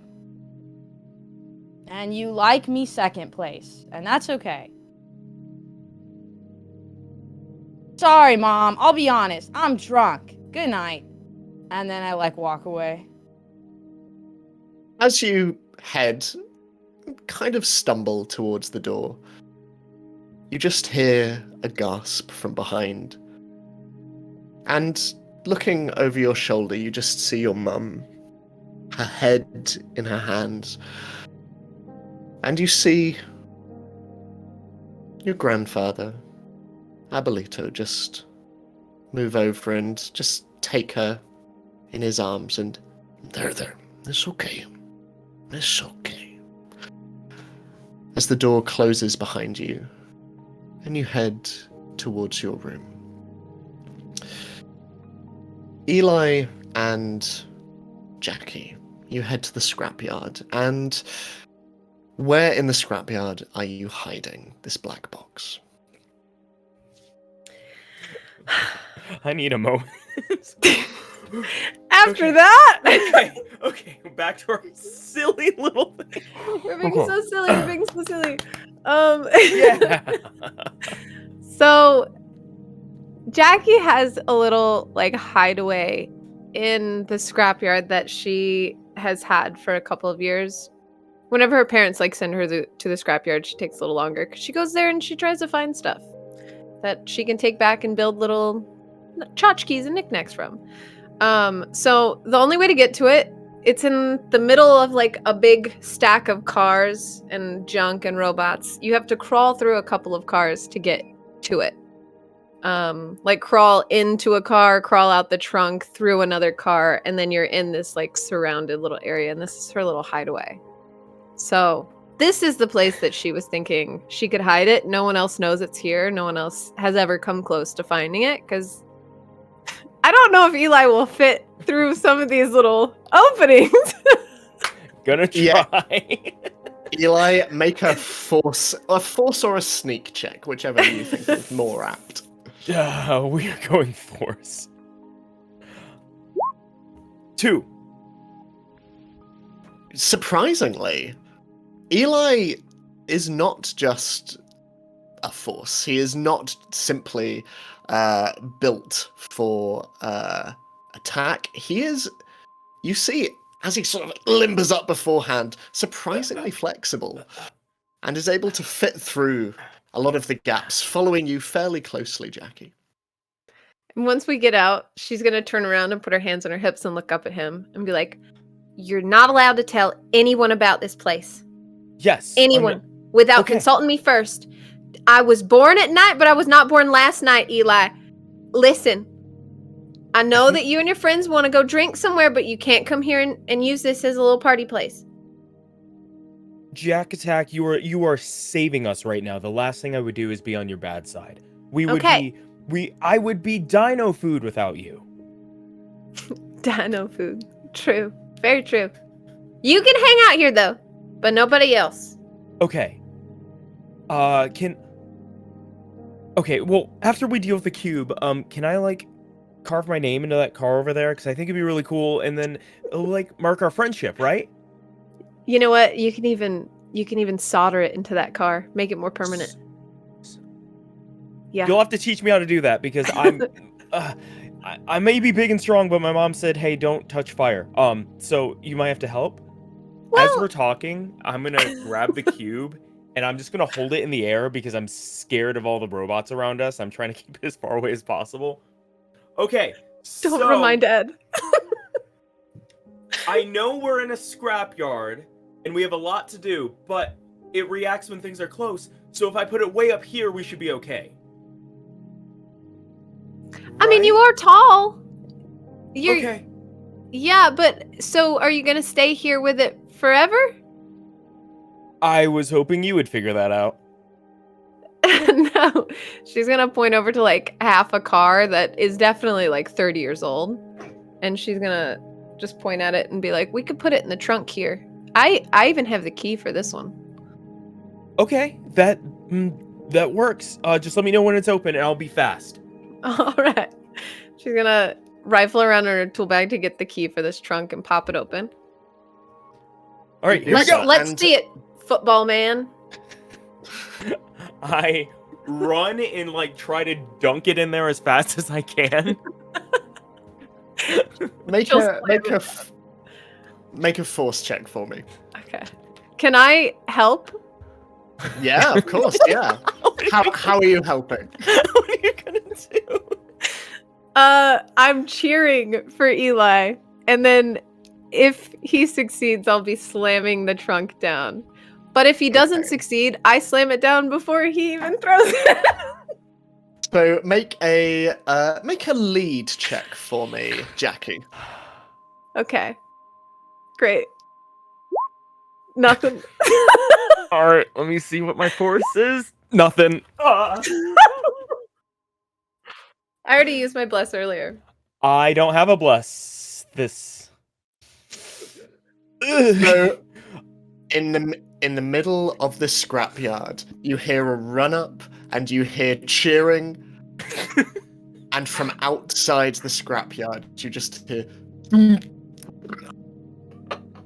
as ache just echoes outwards. And around 5 minutes later, we see two teenagers climbing over the top of the scrapyard, having reevaluated their approach and having just simply placed it in this car and shut it. As you climb over the scrapyard and off towards your respective homes, is there anything you want to say to each other before you part ways? I love Okay, you. so Jack Attack. I feel like we should check on this thing as often as possible. I don't want it to glow and then like I don't know, a dinosaur came to life last time. I don't know what's gonna happen next time. And we're still standing by the scrapyard, probably. So she's just going to point in the direction of her house that I think you can see, because her house is pretty close to the scrapyard. You see that window on that wall facing from my house? Yes. That's my bedroom. So if anything glows, I'll be able to see it. I'll handle it, or I won't. I'd rather you handle it. And I will make trips here to check on it too. I know I don't have the key, but at least I can make sure it's closed. Right. Yeah. Okay. You can always swing by and grab me. I don't mind coming to check on it with you if you want. We could do that. Okay, good. We'll try to do a check on it a few times a week. I mean, you could probably check every day because you're right here. But I can do my part too. And then you could teach me to solder so I could have my name maybe on the trunk where I hit my head. That'd be nice. Like a team sport. Yes. And I'll make us jerseys. Okay, I gotta get going. Wait, I gotta wait. get home. I thought of a nickname for you. You call me a Jack Attack? Yes. You're Tree Lie. Because you're tall like a tree. Tree lie. Tree-Lijah. Does it work? Do you like it? It is my favorite nickname I've ever got. Perfect. Thank you. I appreciate All right, that. and what was that you said? Break earlier? Do we do that? Yes. Hand in. Right. All right. And we can do tree lie on 3. Yes. Okay. All right. 1, 2, 3. Tree Tree lie. Lie. Yes. And And as this echoes throughout the valley, this word, tree lie, tree lie, tree lie, tree lie, we see a tall figure and a substantially smaller one move off in different directions. Jack Attack towards their home. and tree lie towards the center of town as these unlikely friends head home. So, Eli, as you... Should have been that music. As you sneak back in to your home, can I ask you to make a sneak check to see how successful this is? Uh-oh. Here we go. Oh, Like a cat. You have a tried and tested method of getting into your house, and I can only assume this is probably through your bedroom window. Yep. That's where it'd be. So, I know it like the back of my hand. No way I mess this up. Eli, what does your room look like, and what does your house look like generally? As all the lights are off, all is quiet, Quinn and your mother are asleep. So our house is kind of on the edge of town, a little bit further out than most people who live within the community, just because mom needs space for all her studies, dad needs space for whatever he works on. We don't really know. So it's kind of like almost like a cottagecore style home out there. Very simple. My bedroom is lined with sports trophies and posters of my favorite like artists and music. A lot of records because my mom likes to collect records. Very, very simple. We don't live extravagant intentionally, and that's something instilled in us from mom.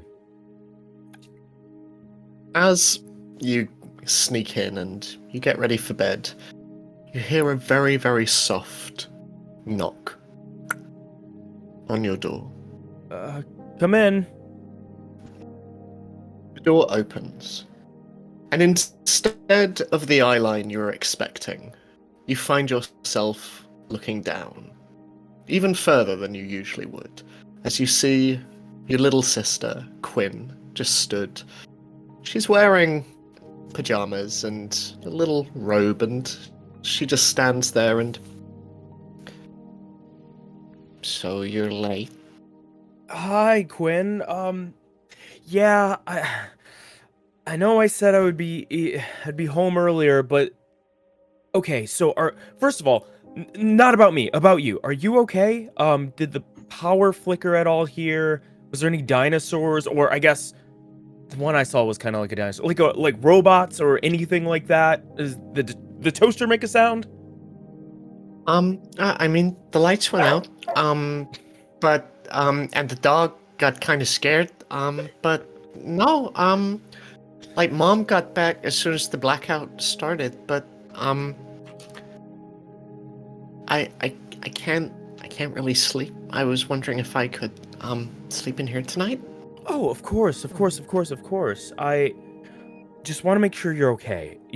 Mom is strong and Dad's out of town, but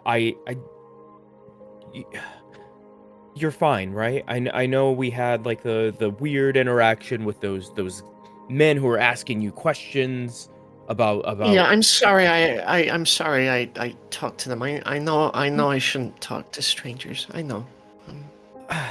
Yeah, I mean, I understand why you did. They did look professional, but if you ever are wondering, please just come and get me and I'll help. You don't have to navigate that alone. And of course, we can make a pillow fort. Yeah. I'll grab pillows from the couch and yeah, we'll make a big castle, and then you could be the queen of the castle and I'll be the knight and protect it. Or are you too old Thanks, for that? Eli. No, no, thank you. I always feel good and safe with you, so yeah, no, that would be nice. Yeah, okay, and I'm going to get pillows from downstairs, trying to act fast, because I'm still a little woozy from the head injury. Okay, so we could put, like, the big pillows up here, and then we could hang over the blanket, and then we could put, like, Christmas lights inside. Oh, that would be so pretty. And we'll make this... Come to my room! Yes! Okay. And that's what we're up to. And over the course of the next 20 minutes, you hang duvets from your light, and you weave Christmas lights through them, and you use chairs to prop up this sort of almost four-poster bed-esque structure, which you then use to fill with pillows, and you lie blankets down on the floor underneath, and pillows and cushions, and your sister brings in a number of different toys that she lays around, and she slowly sort of like puts them to bed as well, and she just lies down and just completely exhausted from this, just lies looking at the lights above, and she just sort of leans over to you and you ever do you ever think about what it was like before? You know, before we came here? Little sis, I'm not gonna lie. I do think about that. I think about it a lot. I think about everything that happened to get us here. I think about how hard it must have been for you at such a younger age, and I just want you to know that no matter what happens from here on out or what happened before, that I'm always going to be here, and I'll always make sure we can make pillow forts. I can take you for ice cream, and as long as you want, I can hoist you up on my shoulders like I always do, and we can have the best time. I don't know. I think sometimes I feel guilty that I'm thinking about, and like I should be just, you know, I should just be happy. And I am. I'm so happy, but you know, I don't know. Sometimes I don't really know what I'm saying. I'm kind of tired, but I mean, I understand. I don't think you should feel guilty. Why we're here now and everything that happened, none of it was your fault. None of it was any of our faults. It's just how it goes. And now we have, you know, a new mom and a new dad who loves us very much, and they'll never change. We can be a happy family. Yes, it wasn't our first family, but everything's supposed to happen, and we'll always be together, and they'll never change. she just reaches around you and like buries her head into your chest and just, yeah, you can't get rid of me. Mm-mm. And she just starts to squeeze on you. And I just try to pick you up. And this laughter echoes out the window into the streets of Eden Falls, where another figure walks back to her home. Darla, what does your home look like as you approach? And indeed, as you enter your home, how is it different? So, Darla, she lives in a nicer neighborhood. It's a classic 70s single-story brick ranch-style home with a good-sized driveway and leads up to a big cream garage. Large windows can be seen around the home, but they're definitely shaded by these like big lush trees on a beautiful green lawn, and blooming bushes of different native flowers around the home, and a few lawn gnomes that have definitely sat in the sun too long. So those are just sitting there. So you would assume from the exterior that the home life of whoever resided in this residence were a well-off and happy family. But that's only because of Darla's neighbor, Mr. Roberts, who pays to have the Oaks Yard landscaped and kept clean as a kind gesture to take pressure off of Darla's dad. But whenever you would walk into the home, it definitely told a different story. There were just curtains covering every window, old furniture that hasn't been sat in, and I'm sure if you did sit on it, it would probably do like a little plume of dust. Frame photos of different vacations and moments in her life. But just down the hallway, you could pass by a locked door. Nobody goes in there, it's just locked. And then at the end of the hallway, eventually it would meet up to two doors that face each other on either side. One that is also locked, and then the other one opens up to her room. She also lives like on a big plot of land, basically. Like there's an old chicken coop in the backyard and a garden that is definitely overgrown at this point. But whenever you walk into her room, she's got at least two large windows, one on the wall that's facing the front yard and one on a wall that's facing the side of the house. Her walls are also covered in like green, yellow, black, and brown geometric 70s style wallpaper. And she's got a daybed that is always messy and unmade. It's got two pillows on it and a crochet blanket that mimics the colors of her wallpaper. But floor, I know Harley had mentioned hers, but the floor is shag carpeted, but it's just a plain beige. And it's got a 70s style yellow, orange, and green round rug centered in the room. So you can just see different furniture that a little mismatched, different brown woods, so an armoire and then a dresser, and then there's a desk with like a cork board above it that's got some memories. You could see photos of her and Artie and her family. And then she's got another door inside of her room that whenever you open is a Jack and Jill bathroom. So, but the other door is locked.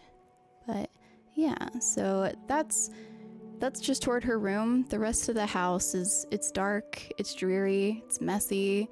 You could probably see leftover plates and cans of empty beer sitting on the ground, or it's a depressive state. And in the back den would be what looks to be somebody's bedroom, but it is meant to be like a family room that her father is usually found in, sleeping or watching TV. But yeah. And as you step into this space, and as you open the door, there is the ding ding ding ding ding of cans just falling across. You hear the sound of a television. And you hear an old black and white rerun. Just, now Lucy, come over here, come on, no, and there is canned laughter echoing across the space. And you can see the light casting across onto a familiar shape lying in front, face down on a dirty pillow, as your father Scotty, fast asleep and snoring. One of his hands hangs down to the floor, half clutching an uneaten slice of greasy pizza. And next to him on the side table, you see a framed photo, face down, on the table surface. He doesn't register your entry. Walking through the door and with these cans, she would bend down and pick them up and walk all the way to the back kitchen, which is a galley kitchen that's just adjacent to this den in the back, and throw it away. And is he asleep? He appears to be, yeah. Okay, she would creep over there, try to not make any creaks in the floor, to remove the pizza from his hand and just set it on the table. Make a sneak check for me, please. We can try.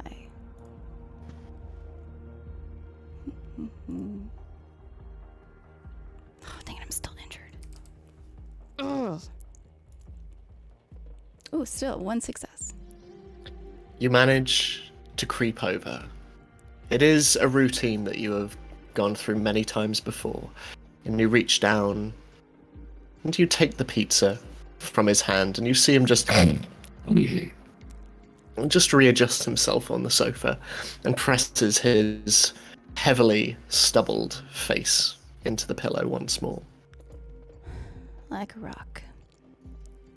She would just kind of quietly pick up a little bit more around the house, put some dishes in the sink, just so it's not a mess in the morning, before retiring to her room and plop it on a bed so I can be not injured. Night passes, and any injuries, any modifiers that you have are healed and go back to nil. As the following day comes, light streams over Eden Falls once more. And is there anything that anyone is doing before they arrive at school?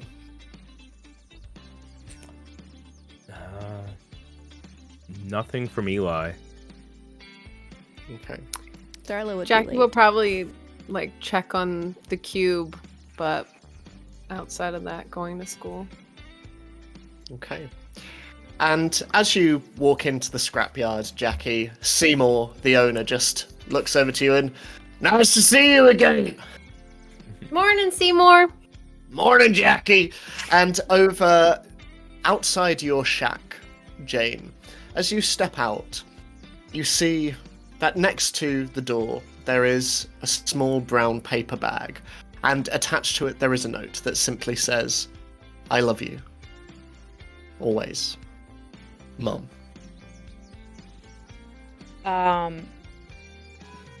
I take the note off and crumple it, and then I throw it, but then I go to pick it up and put it in my pocket. And Darla, as you come down, your dad is in exactly the same position on the sofa, still asleep. Yeah, she would just make a cup of coffee. Black cup of coffee, absolutely. Shifting different dishes off the surface so that she could put it there. She's gonna be late to school. Okay. Times. So you all make your way towards Jenkins, and Jackie, are you bringing Bug with you? Absolutely. Absolutely. Yeah. Okay. So Bug, as you go to pick him up, just sort of looks up at you and Yeah. Are you feeling a lot better now that we don't have that box with us? We gotta figure out a way to communicate, because I feel like you know about that thing. I mean, yeah, we do communicate already, but like, you know, getting down to brass tacks and everything.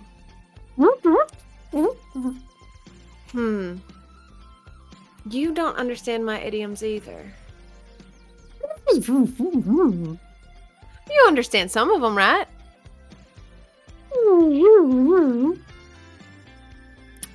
But sometimes I feel like the porch light's on, but no one's home when I'm talking to my friends about them.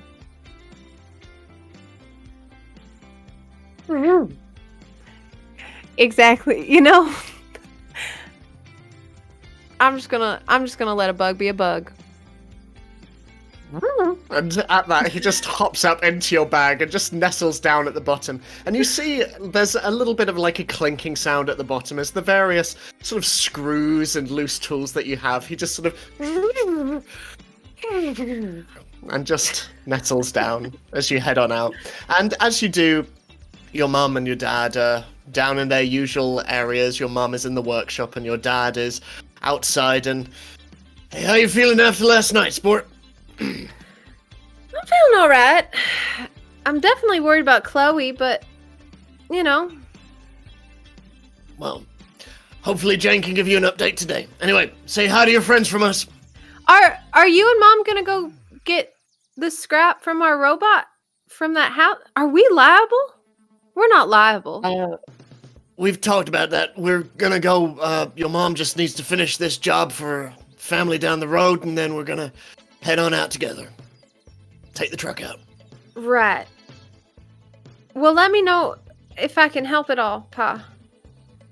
Yeah, no, of course. Anyway, come on, you better be late. Yep. And as you head on into school, and you once again see the crowd outside, and you see the students congregating outside on the grass and heading up the steps towards the school. Are any of you looking out for one another? Is there anything you are doing as you each head to school, one after the other? Jackie would probably try to find Eli to give him an update on the box. The update being there's no update. Eli is also looking for Jack Attack, but also at the same time trying to keep my eye out for my Jock friends. So I don't know what happened to them. So, as you are looking around, you see Jackie coming round the corner, and Jackie, you spy Eli. It isn't hard. He is very, very tall. And you see him over the crowd. And as you two begin to make your way towards one another, suddenly, Eli, can you make a body check for me, please? Here we go. 2. You just, like an oak tree, feel something slam against you, and you keep your ground, but you see Bradley once again just slam into you, and oh, God, you don't move! And Brad boy! Hey, boy! And he just sort of, like, brings you in for a hug, and then you see John behind him, and John looks more serious than he usually does in the morning, and he's like, "Hey, Sparrow, how you doing?" Little John, what did y'all make it home last night? Like, what happened? Yeah, no, Brad passed out, and I gave him a lift home. Hey, so did you see anything last night? Anything weird, or? I mean, the power went out, and then there was like a loud sound, and then the house almost fell over. I hit my head, but listen, I'm a champ. I brushed that off, no problem. I helped out some of the people, and we got the hell out of there. What's up? Okay, so you didn't see anything like freaky before the party at all? Nothing I would define as freaky, no. Okay, cool. And you can see that just over his shoulder, Bradley is looking a little nervous, and John just, well, I guess nothing to worry about then. Okay, see you at practice? Yeah, see you at practice. Hey, game's coming up, so, whatever's happening with you, brush it off. We got this. Yeah. Go Eagles, right? Yeah, go Eagles. Okay, go Eagles. Okay, see you, Sparrow. And he and Bradley move off, and you see Bradley just kind of, like, nurse his shoulder a little bit as he looks at you and, God, you really don't move. And he moves off after John. As Jackie, you finally meet Eli in the middle of the crowd. Hatch Eli. Hey, Jack Attack. Sorry. Hey, no updates, all right? No. We're all good. No bright flashes. Scrapyard Yes. looks great. Seymour says nothing's wrong. No updates is good updates. Yeah. Okay. So maybe, I don't know, maybe after school today or tomorrow we can both go, because then you could teach me how to solder, and I could also check on it for my own peace of mind. It's like kind of my fault that we have to deal with this, so I want to be safe. Yeah, I'm fixing to go out there anyway. I gotta get new scrap for my mom. Okay. She's actually going to the house today to look at that robot that was The left. dinosaur. Which is a little worrying, because like half that house is gone, and if we're liable, we're already behind on payments. But you don't need to know about that. So I understand more than you probably meant for me to understand. But if you need any muscle out there, I can lift some things. I don't know robots, but I know how to pick things up. and put them down. I hope. I can put them down too. Okay, cool. And as I'll let you you say know, this, Eli, you see just over the heads of the other students, Jane, coming round the corner. Jane, hey, Hi. small Jane, are you okay? You're not your normal, self. I'm sorry about throwing up on you. Oh, don't worry about it. I mean, I do remember my first time drinking, and it was the same. I threw up all over Brad Boy, but he deserved it. Oh, yeah. I'm gonna go. And then I run to the bathroom and close the stall and sit there alone. Okay, Jack Attack, can you keep an eye out on small Jane? That wasn't normally like them. Absolutely. Yeah, that was... I mean, normally Jane's like talking up a storm, asking me questions and putting stuff in my locker.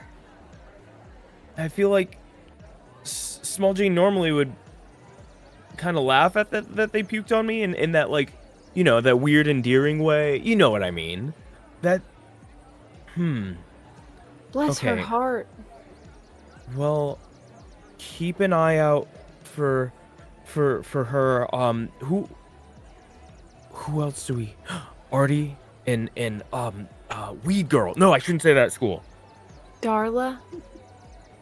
Dank, Darla? dank Darla. Dank Yes. Dank Darla? Dank Darla. 2 danks. There was a lot. There was a lot. It's Dank how, Dank Darla. Yes, it's how I remember. Okay. We Da- gotta check Darla, on them as too. As you approach the school, Darla, you overhear the words dank, dank, dank, Darla just being repeated over and over as you see a very familiar, very tall himbo above the rest. Dank Walking Darla. up Dank behind Dank you. Darla. There's 2. Is that my nickname? Oh, yes, it is. If that's so It's a okay, choice. I'll be honest. You kind of scare me. That's fine, as long as I can call you Big Bird, because you're a sparrow. And Jackie's gonna like peek out from behind Eli. Oh, Darla! Hi! Sorry, you probably didn't see me. I'm about knee-high to a grasshopper, but hi! I think I understood that one. Well, Am I yeah, it the- means I'm short. Am I the Knee-high. grasshopper here? You could be the grasshopper. Okay, I understand that one too. I'm learning. They just take a little thought. Have any of you seen Artie? No, No. that was the next person that we were looking for. So are you okay? Is everything... I know you're really tough, but I just... After everything that happened, you're Yeah, good? no, I'm fine. Okay. Can I tell y'all something? Yeah, and I she crouch down. gets in closer. So after I said goodbye to Artie, I saw Mr. Jenkins again. And What? She looks at Jackie. Yeah. And his dog. I saw Mr. Jenkins outside of the house. Oh, wait, when did you see him? I went out on the porch with Bug. What time? Right before the robot crashed into the house. The dinosaur. I know that one. Oh. That's interesting. Wait, hold on. We should get Jane for this. What if Did she Jane leave saw here? Mr. Jenkins as well? I don't know. She just went in this bathroom. Eli, you can't go in No, there. I don't want to go in there. I will wait out here. Darla, you don't want to go in there? No, not if she's using the bathroom. That's weird. I'll go get Jane. Hold on. Y'all are just... Come on. We all do it. Don't be grossed out by it. We all do it. Be around it. So you guys should come work on the farm with me and my parents at some point, because No, thank you you. would get I'm rid gonna of all tell these your dad again. hesitations. Jackie's gonna go into the bathroom with Jane. So as Jackie disappears into the bathroom, you just hear it to one side, and Eli and Darla, as you turn, Darla, you see a figure that you recognize. The student from last night. Tall, athletic, oversized, very colourful graphic hoodie, and with twist top curls and a fade. And you see that he has a school-branded gym bag over one arm, and you can see that outside of this there is sort of school uniform, sort of school sports gear, and you can also see a copy of what looks to be emblazoned on the front, Amazing Spider-Man 238. And he just sort of is looking between the two of you and, hey, I just wanted to, You were at the party last night. I wanted to see if you were okay. Hi, Yeah, Eli. fine, just a little Nick. Hey, She comic doesn't kid. extend her hand. Nice to meet you. Yeah, you Darla. too. Yeah, no, I saw you jump off the top of the building. Was It was, very graceful. It was Sorry pretty about cool. No, it was pretty cool. I really just kind of wanted to check on you two badasses. You okay? I saw you in the building while everything was happening. Oh, I'm totally fine. I mean, I could have picked up that house if I needed to. Don't worry about me. Okay. And you, you okay? Yeah, no, I'm perfectly fine. Cool. This is great. Anyway, I just wanted to check in on you two. Sorry, yeah, what'd wild you say your night. name was? TJ. My name is TJ. TJ. Cool. Comic Kid. That is what I'm calling you. That is your nickname. It helps me. Is that okay? I never asked Yeah. people if it's okay. Can you No, really sweet. nickname 2 initials? Isn't that already just short enough? No, I like Comic Kid. I've got recommendations. Comic Kid. Yeah. No, it's my thing. I kind of own it. Anyway, I gotta go to a track, but yeah, I just wanted to check in, see how you two were. But really great to check in with both of you, and yeah, see you around. Yeah. Okay. See you Yeah. around. If you have if you remember anything else about that night, hey, run it by me, because I trying to take care of everybody. You know, I was inviting everyone to the party, so I have some level of responsibility. I just want to be sure we're all good. Okay, cool. Yeah, big arms, big brain. Okay, I get it. It's the first time anyone said that to me. Thank you. No, not at all. Okay, right. Well, I gotta go because otherwise Coach is gonna beat my ass. But yeah, have a good day. See you, Comic Uh, Kid. Darla doesn't wave, she just watches as he walks away. But she's gonna look up at Eli. Hey. So last night, whenever you Yeah. passed by me upstairs, there was like a really loud hum coming from you. What was that? Okay, don't... Jack Attack's the only one else who knows, but, I might have been the problem last night. The dinosaurs What? seem to be coming after me. I found this thing, Dinosaurs. and we hit it, and it's not with us now. Jack Attack could explain a little better? Okay, You know, I'm 'cause not they're so asking smart. Jack Attack, I'm asking you. Okay, I lean down a little bit. So, She kind of leans I found back. this... Oh, your breath. Sorry, I'm getting nervous. So I found this cube, this like, it looks like a box, in the locker room, and it was humming, and I didn't want it to, you know, mess. We have a big game coming up. I didn't want to leave it in the locker room, so I took it with me, but I didn't want to leave it at home because my little sister was there. So I brought it to the cabin, and I think the dinosaur was after it, and I think I might have caused all this, but You do was trying know to do none the of right this makes thing. sense, right? What do you mean? None of it sounds believable. I believe you, because I was there. But You saw the dinosaur. It was a dinosaur. It had the, if you know, the... that's what you want to call it, that's fine. But, is this thing dangerous then? Not right now, because we hit it. Has anybody asked you about it? Me specifically, no. Do I believe that? Make a comprehend check. Jordan, I adore you. It is so hard not to crack up talking to you. One success. Yeah, Can- he's telling a version of the truth, I think. Unless you want to... I want to counter roll to double down. Do it. Okay, do it. What would it be? So another comprehend check. Comprehend. Or would it be okay. charm? Is he trying to charm me? I am trying to charm. Or I'm charm, trying to yeah. turn on that Yeah. Jock charm. Come on. Nice. Yes! 2. The Jock charm got her for the first time He's- ever. Seems very believable. Seems to be telling the truth. Okay, well, if you need any assistance, I'm really good at what I do. If anybody comes snooping around, I can give them back. You have to be able to get along with me and Jack Attack if you want in. I'm getting along just fine. Okay, I just want to be sure because you didn't want to talk to Jack. No, I just mean right now, because she's talking to Jane, and I don't want to go in the bathroom. Okay. I understand.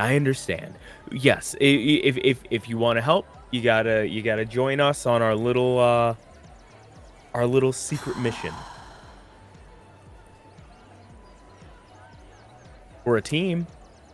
I don't like that word. Just let me know when y'all are doing something. Okay, I'll let the rest of the club know. Oh, it gets worse. And she's just gonna walk away. As Jackie, you enter. You see that the bathroom is empty, except for one closed cubicle door. Jane? Not here. Oh, my Not bad. here. My bad. I'll leave then. Okay. I'm not actually gonna leave, Jane. I know that's you. Goodbye, Jackie, or whatever your name is. Jane, are you alright? No one else wanted to come in here because they thought that you were gonna stink up the place. Not even pooping. I'm just minding my business. I just don't like when Chloe's not at school. It's weird, and I feel dumb, and today sucks, and I'd rather just be in here because I think everybody hates me. We don't hate you. But I'm annoying, and I threw up on my friend. Jane, you are not annoying. There are plenty of people here that are annoying, but not you. Do you promise? Oh, I promise. I think so highly of you. You know, I haven't thanked you about the trinkets you leave in my locker, but you're the That only wasn't one with me. That Jane, you're the only one with the combo. there could be others that guessed it. That would take statistically a very long time, Jane. I just wanted to feed Bug. I assume they're hungry, so I've been taking little nuts and stuff off people's cars and stuff. There's like metal everywhere, and then wanted to feed them. And Bug is extremely happy. You hear him? I've got a lot of the stuff that you found in this bag with him, and he loves them. Oh, okay. So why are you in here? Do you have to poop and use this stall? No, I don't. There's also another stall right next to you. I don't have to use that one. But this is the best stall, and everybody knows that. Is it? Yes. What makes it the best? This seat has more of a rhombus shape than a circular, making the ideal throne for my butt. I don't think I've ever considered that before. I'm observational. You are. I actually came in here to get you because we were going to talk about what happened last night, and I didn't want to talk about it without you. Really? Yeah. Okay. No one should be left out. All right. Plus, and then I those flushed the two, toilet. those two out there. I mean, Darla herself, she could start an argument in an empty house by herself. So. Yeah, she's mean, but that's okay because she's honest. Okay, it didn't go down. I need to flush one more time. Can you leave and then I'll come outside? Yeah, me and Bug will be waiting for you outside. Awesome. Cool. Are you gone? Okay. I'm not gone. I am gone now, though. And Okay, she's go gonna out of walk here!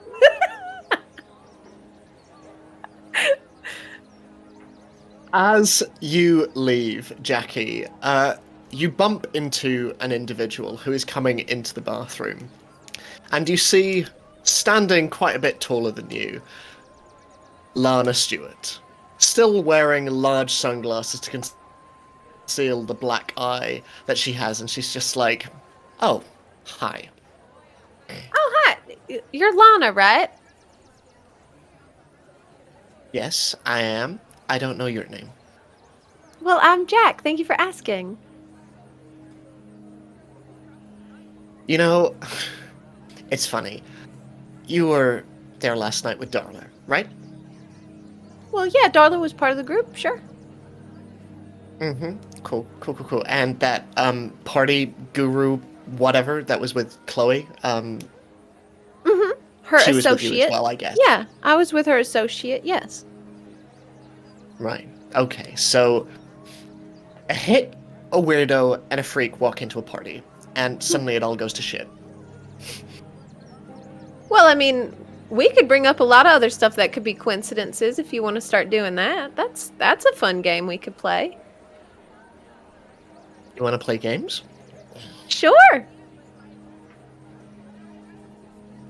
You know, I don't know if it's just your kind of general naivety or just your general country bumpkinness, but I genuinely can't tell if you're taking this seriously or if you have no idea what I'm implying. Oh, I'm just waiting to see what you're gonna say. I'm being sweet as pie right now, Miss Lana. I don't eat pie. Excuse me. And she starts to squeeze past you. You know, you strike me as someone who thinks the sun comes up just to hear you crow. It's cute. Your mouth is moving, but it sounds like English, but it doesn't quite sound right, you know? Well, then maybe you should take a little more initiative in school. Go to a few more classes. Cause my friends seem to understand me just fine when I say this shit. Well, words to the wise. Just be careful who your friends are. And I would ask Darla whether she's determined to hurt everyone around her or just her family. Okay? Well, that's none of my business, and it sure as hell isn't any of yours. I just think it'd be best if you stayed out of her way. And she takes off her sunglasses, revealing the bruise. First-hand experience. And she goes into the bathroom. Just as you hear the flush again.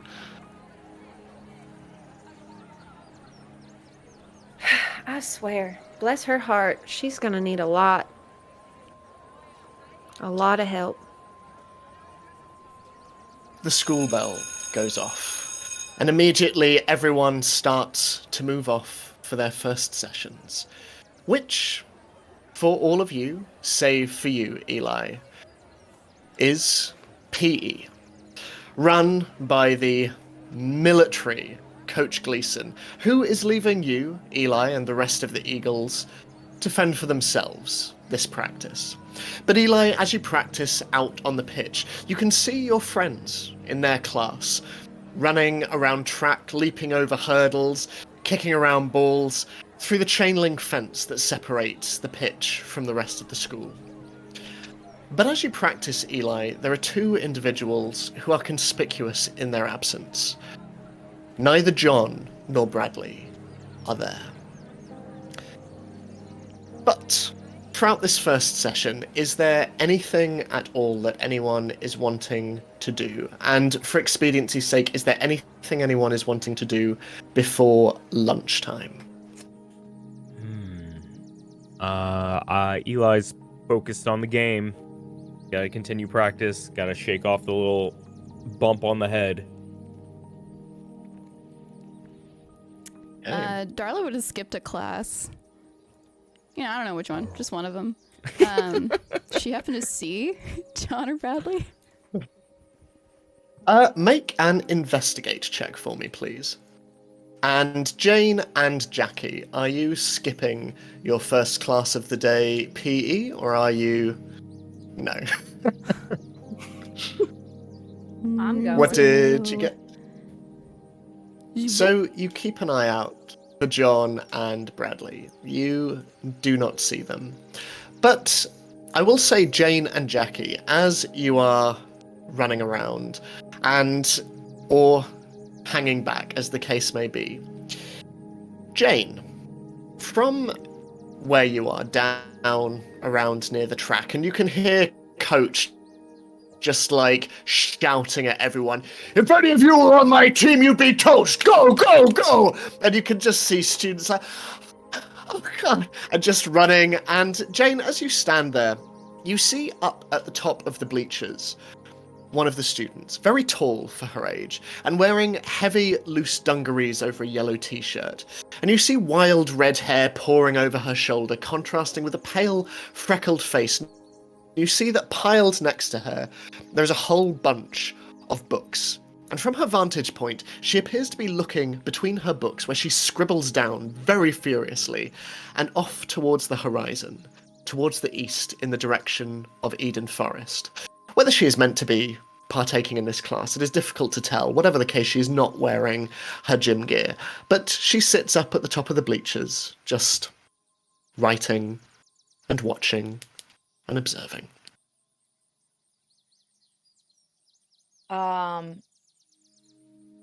Jane makes a quick doodle of her in her book, like I'm being very obvious about it too, while I stare her down. I have it in my waistband of my PE shorts at all times. As she's observing the horizon and looking down to her book, she sort of sees you quite obviously drawing and looking up, and she just gives a slightly confused wave. I and wave then goes back back to very her aggressively. writing. She laughs and nods and looks off towards the horizon and continues to write. As Jackie, you come round the track and see Jane just drawing. Just gonna give her a wave as I'm running my laps. And the class continues, and the morning continues, until eventually break time comes, as does lunch, and all of you make your way towards your various tables. Are you seeking each other out at all?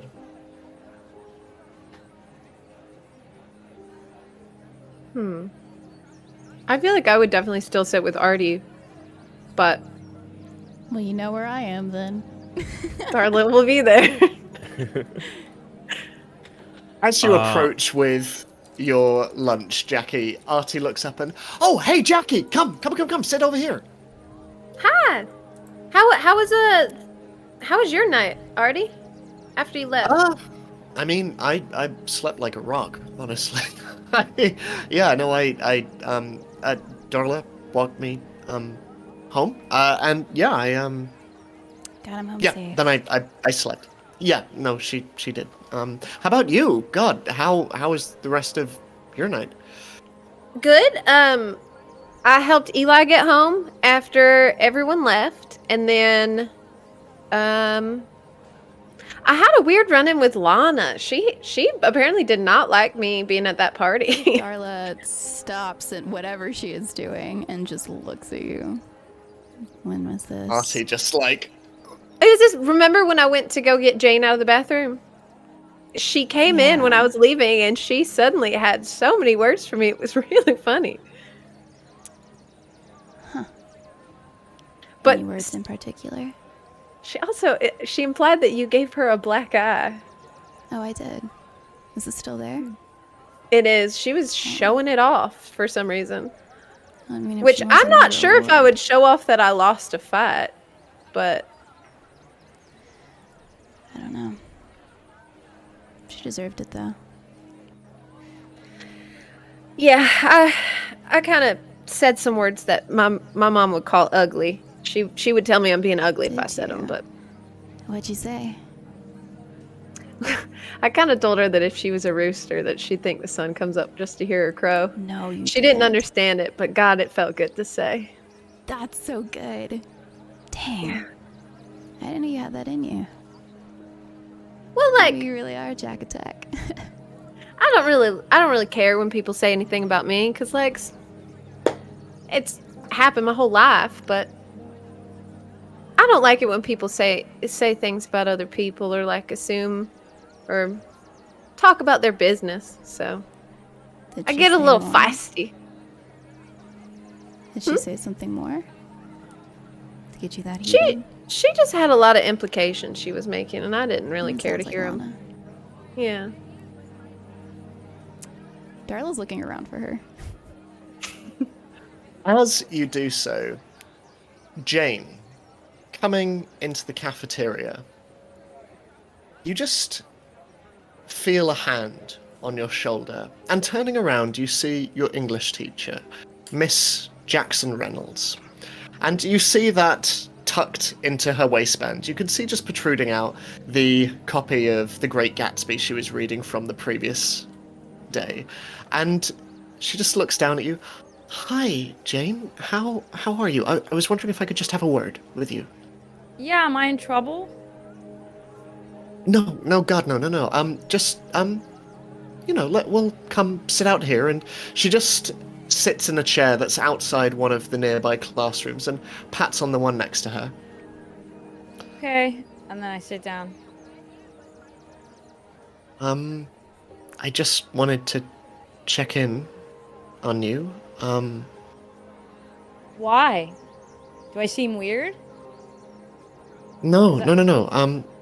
No, I heard Chloe is in hospital. And I know that while you're at school, you tend to stay apart. But how are you, Jane? I'm never been better. Everything's good. So you don't have to worry. Okay. Well, the other question I had was, while I was reading yesterday in class, I couldn't help but notice you were doodling again. Okay. And Do you have any new masterpieces to show me? Or oh, you want to see them? yeah, absolutely, Oh, of okay. course. This is a drawing of Bug. It's inside Jackie's locker. Look. And I show her a drawing I made of it. Oh wow, that's very impressive. So, is that meant to be like a grasshopper or something? No, it's like a robot thing Jackie has, and it's cool, and it's my friend, and I've been feeding it washers and nails. And Wow. it makes robot sounds, and it's in her locker all the time. You know, Jane, these are really good. Have you thought about doing anything with them at all? Yeah, I might give it to Bug, because Bug, I think, would like my drawings. That's the creature's name. And, yeah, I know I can't be an artist in real life. My mom says they don't make money. But you can give drawings to your friends and robots. Well, And it reminds me of all the other robot business. Everybody is in danger sometimes, and that's fun. Well, I'm telling you this in confidentiality. Okay. Being a teacher, it also doesn't pay very much. Really? But I do it because I love it. I really do. I really love coming in every day, and I always look forward to seeing all of you.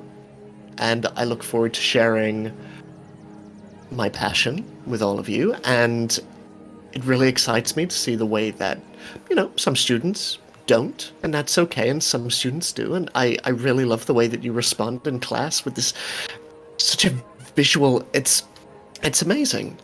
But, you know, I don't do it for the money. The money is nice, but, you know, I think So if you're you not want to... homeless or live under a bridge? Oh, no, God, no. No, I'm okay. I have a roof over my head. I have 2 lovely kids. I have a wonderful wife, and... No, I think if drawing is what you want to do, I think you should do it. Wait, did you say a wife? Yes, I did. Can teachers be gay? That's so cool. We can. It's not just reserved for the kids. That's so cool. So I can be any... Okay, so... That's... Maybe I will be an artist, but I don't know if I'll be gay. But that's cool that you are. I just don't, Okay. like, I don't know about all that. But that's, yeah. So I don't have to be a Well, doctor or you- some fancy business. I can just not be homeless and maybe draw pictures. If that is what you want, absolutely. And I'm sure whatever you choose, your mom, your dad will be very proud of you. Thank you, Miss Jackson. That's really nice of you. You're my favorite teacher, but don't tell anybody that because they might be offended because I think teachers want to be people's favorites, but they pretend they don't, but you're actually my favorite. And don't look in Jackie's locker ever because I wasn't supposed to say anything. Oh, no, I'm not going to tell anyone about Bug. It was Bug, right? Bug? Yes. Okay, I won't tell anyone about Bug. I promise. Our secret. Thank you. And then I skip away. And the rest of you see Jane skipping into the cafeteria. We'll get back to you, Eli, in a moment, but the rest of you see Jane enter. I'm gonna wave at her. She looks really happy. Oh, Jane, yeah. She is, she's really funny. She is. I really like funny. I like how real she is. I haven't interacted with her enough to know. Oh, Darla, I think you'd love Jane. If there's anyone I think that you'd get along with, I think it would be Jane. Why? What does that mean? I could just tell. I got this sense about people. I think that you have like a shell over you, but we just need to crack it, you know? Sure. We'll crack the shell. As this is happening, Eli, as you come in after a long, intense session of practice, you come into the locker room and everyone begins to peel out. And in the silence, you swear for a moment you hear voices in the adjacent room.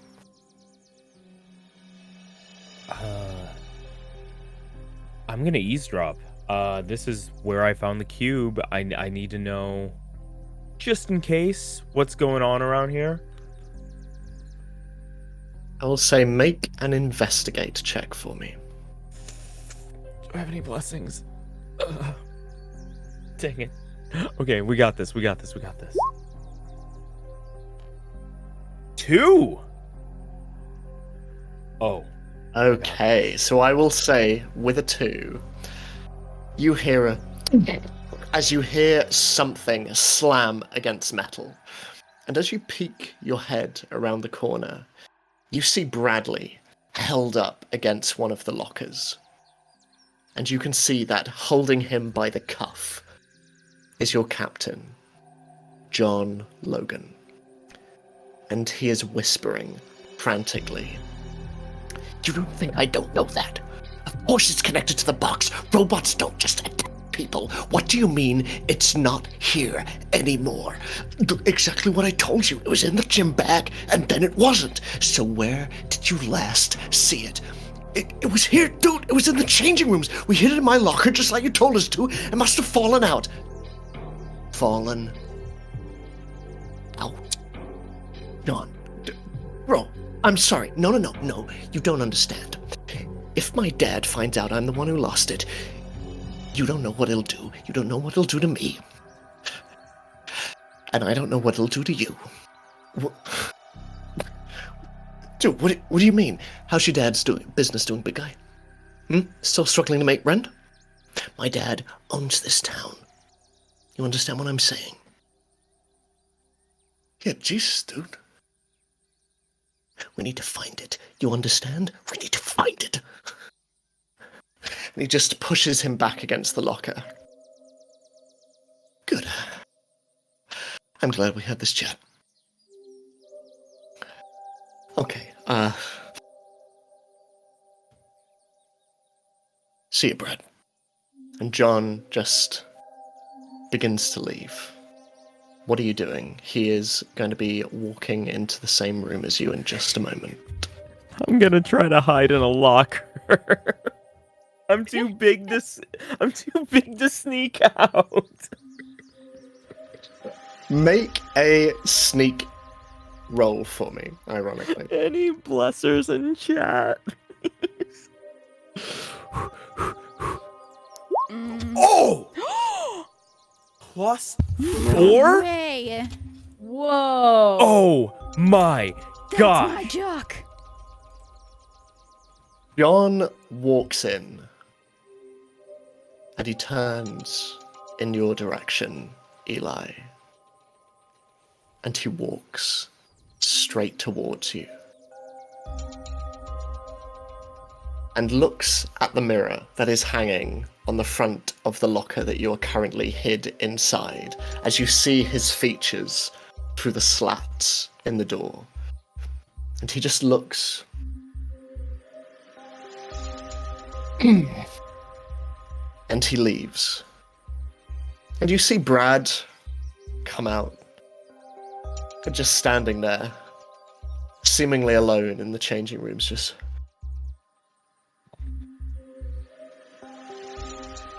Damn it. And he also leaves, leaving you alone.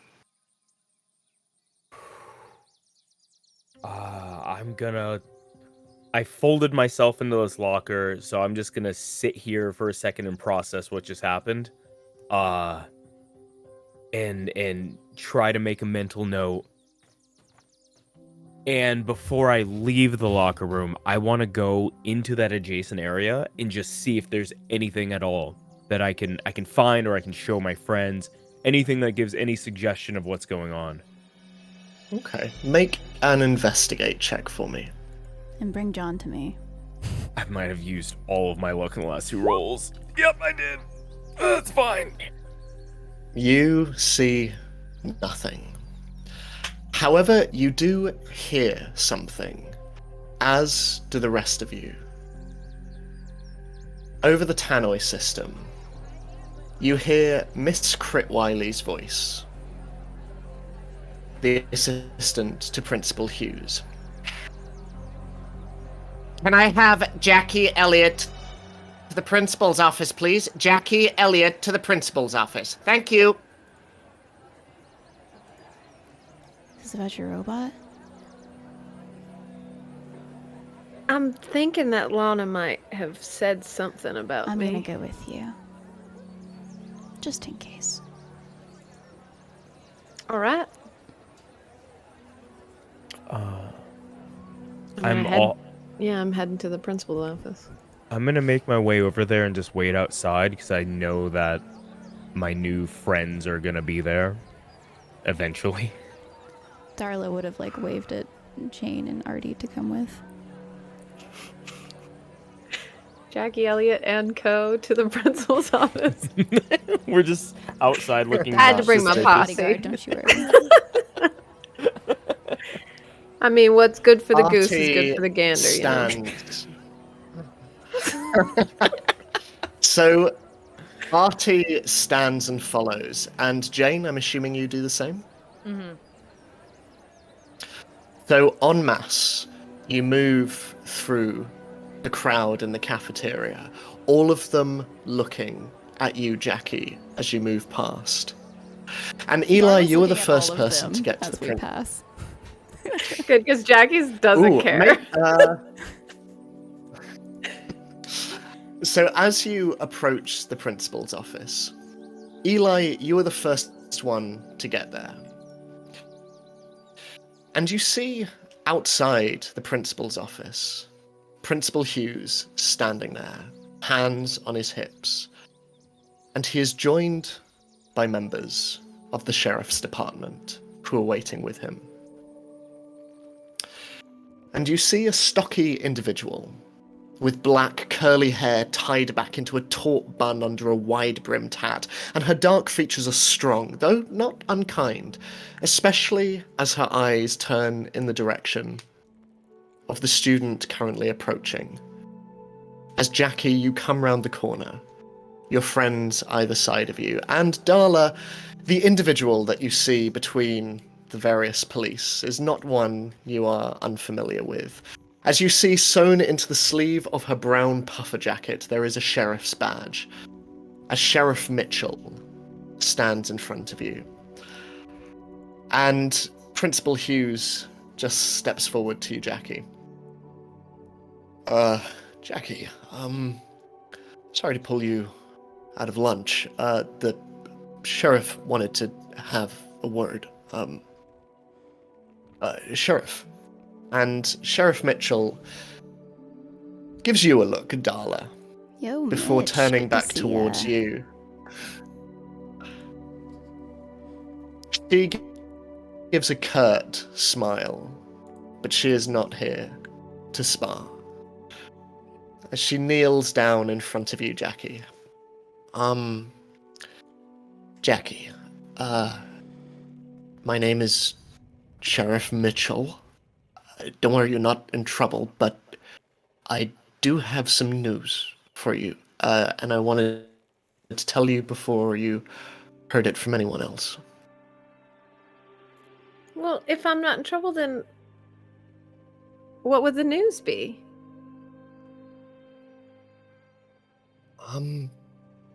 Would you like to sit down?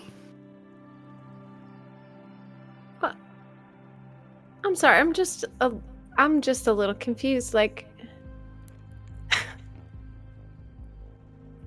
is it about last night? Like, She hangs her head and looks up at you. And she tells you. And we transition to the end of the school day as everyone leaves the school. Students move out and onto the streets as all of you walk out as though in slow motion. Sheriff Mitchell walks with you. And over to one side, you can see a van. The Eden Falls News van, as Jackie Dorado stands next to it, speaking into a rolling camera. A house party in the middle of Eden Forest. Though it is unclear how this party began, it was brought to a swift conclusion by a blackout, though not the kind these partygoers were perhaps hoping for. But this was only the start of the evening, as these children, innocent or otherwise, were purportedly set upon and attacked by a robot of unique design, leaving one child hospitalized. We are told that she is in stable condition.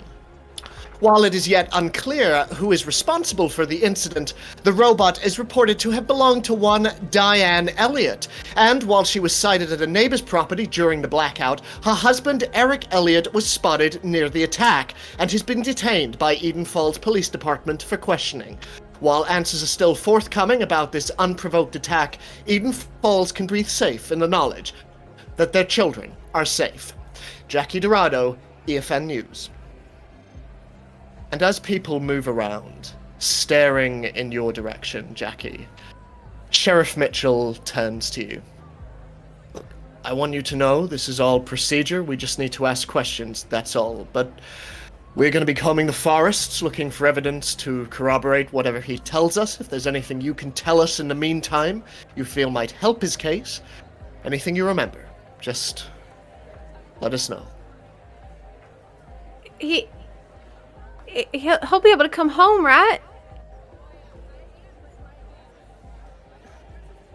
Like, you have to let him come home. Like, he can't sleep in the jail. We're just keeping him overnight for now.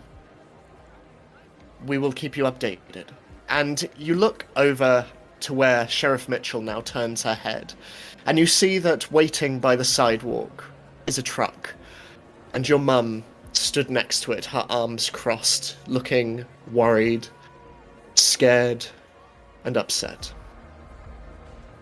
Jaxie's gonna take off to her mom for comfort. Like, she's gonna do like a run and jump into her mom's arms, like, probably already crying. Your mum takes you in her arms. Jane and Darla, what are you doing? I feel like Darla would be bucking at anyone who's coming and looking mean at Jackie. Where am I exactly in this? You're with us, right? Am I? Mm-hmm. I would probably be to myself at this point. I feel like Jane is having a day. Probably just looking around frantically. Isn't Eli with us too? And Artie? Artie is looking around, and he looks in the direction of Jackie and looks worried for her.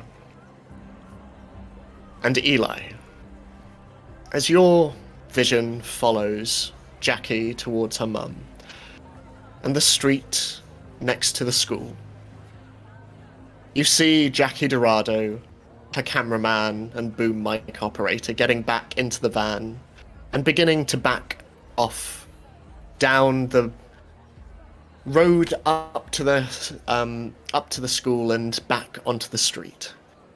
But as the green and white van pulls out onto the road, you see another vehicle. A familiar black van with tinted windows and a license plate that you recognize.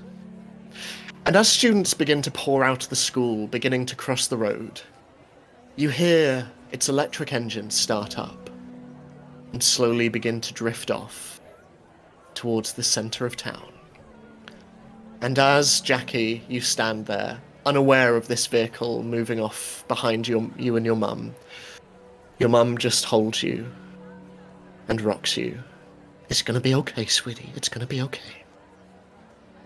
As we pull out on this island of two, surrounded by a sea of bodies, moving out into Eden Falls.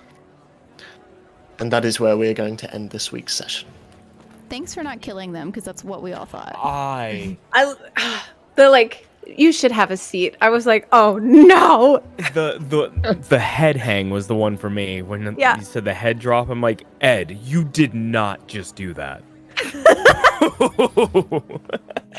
We still got 6 more episodes. We'll see what happens. Like, let me have my happy family for at least one more episode.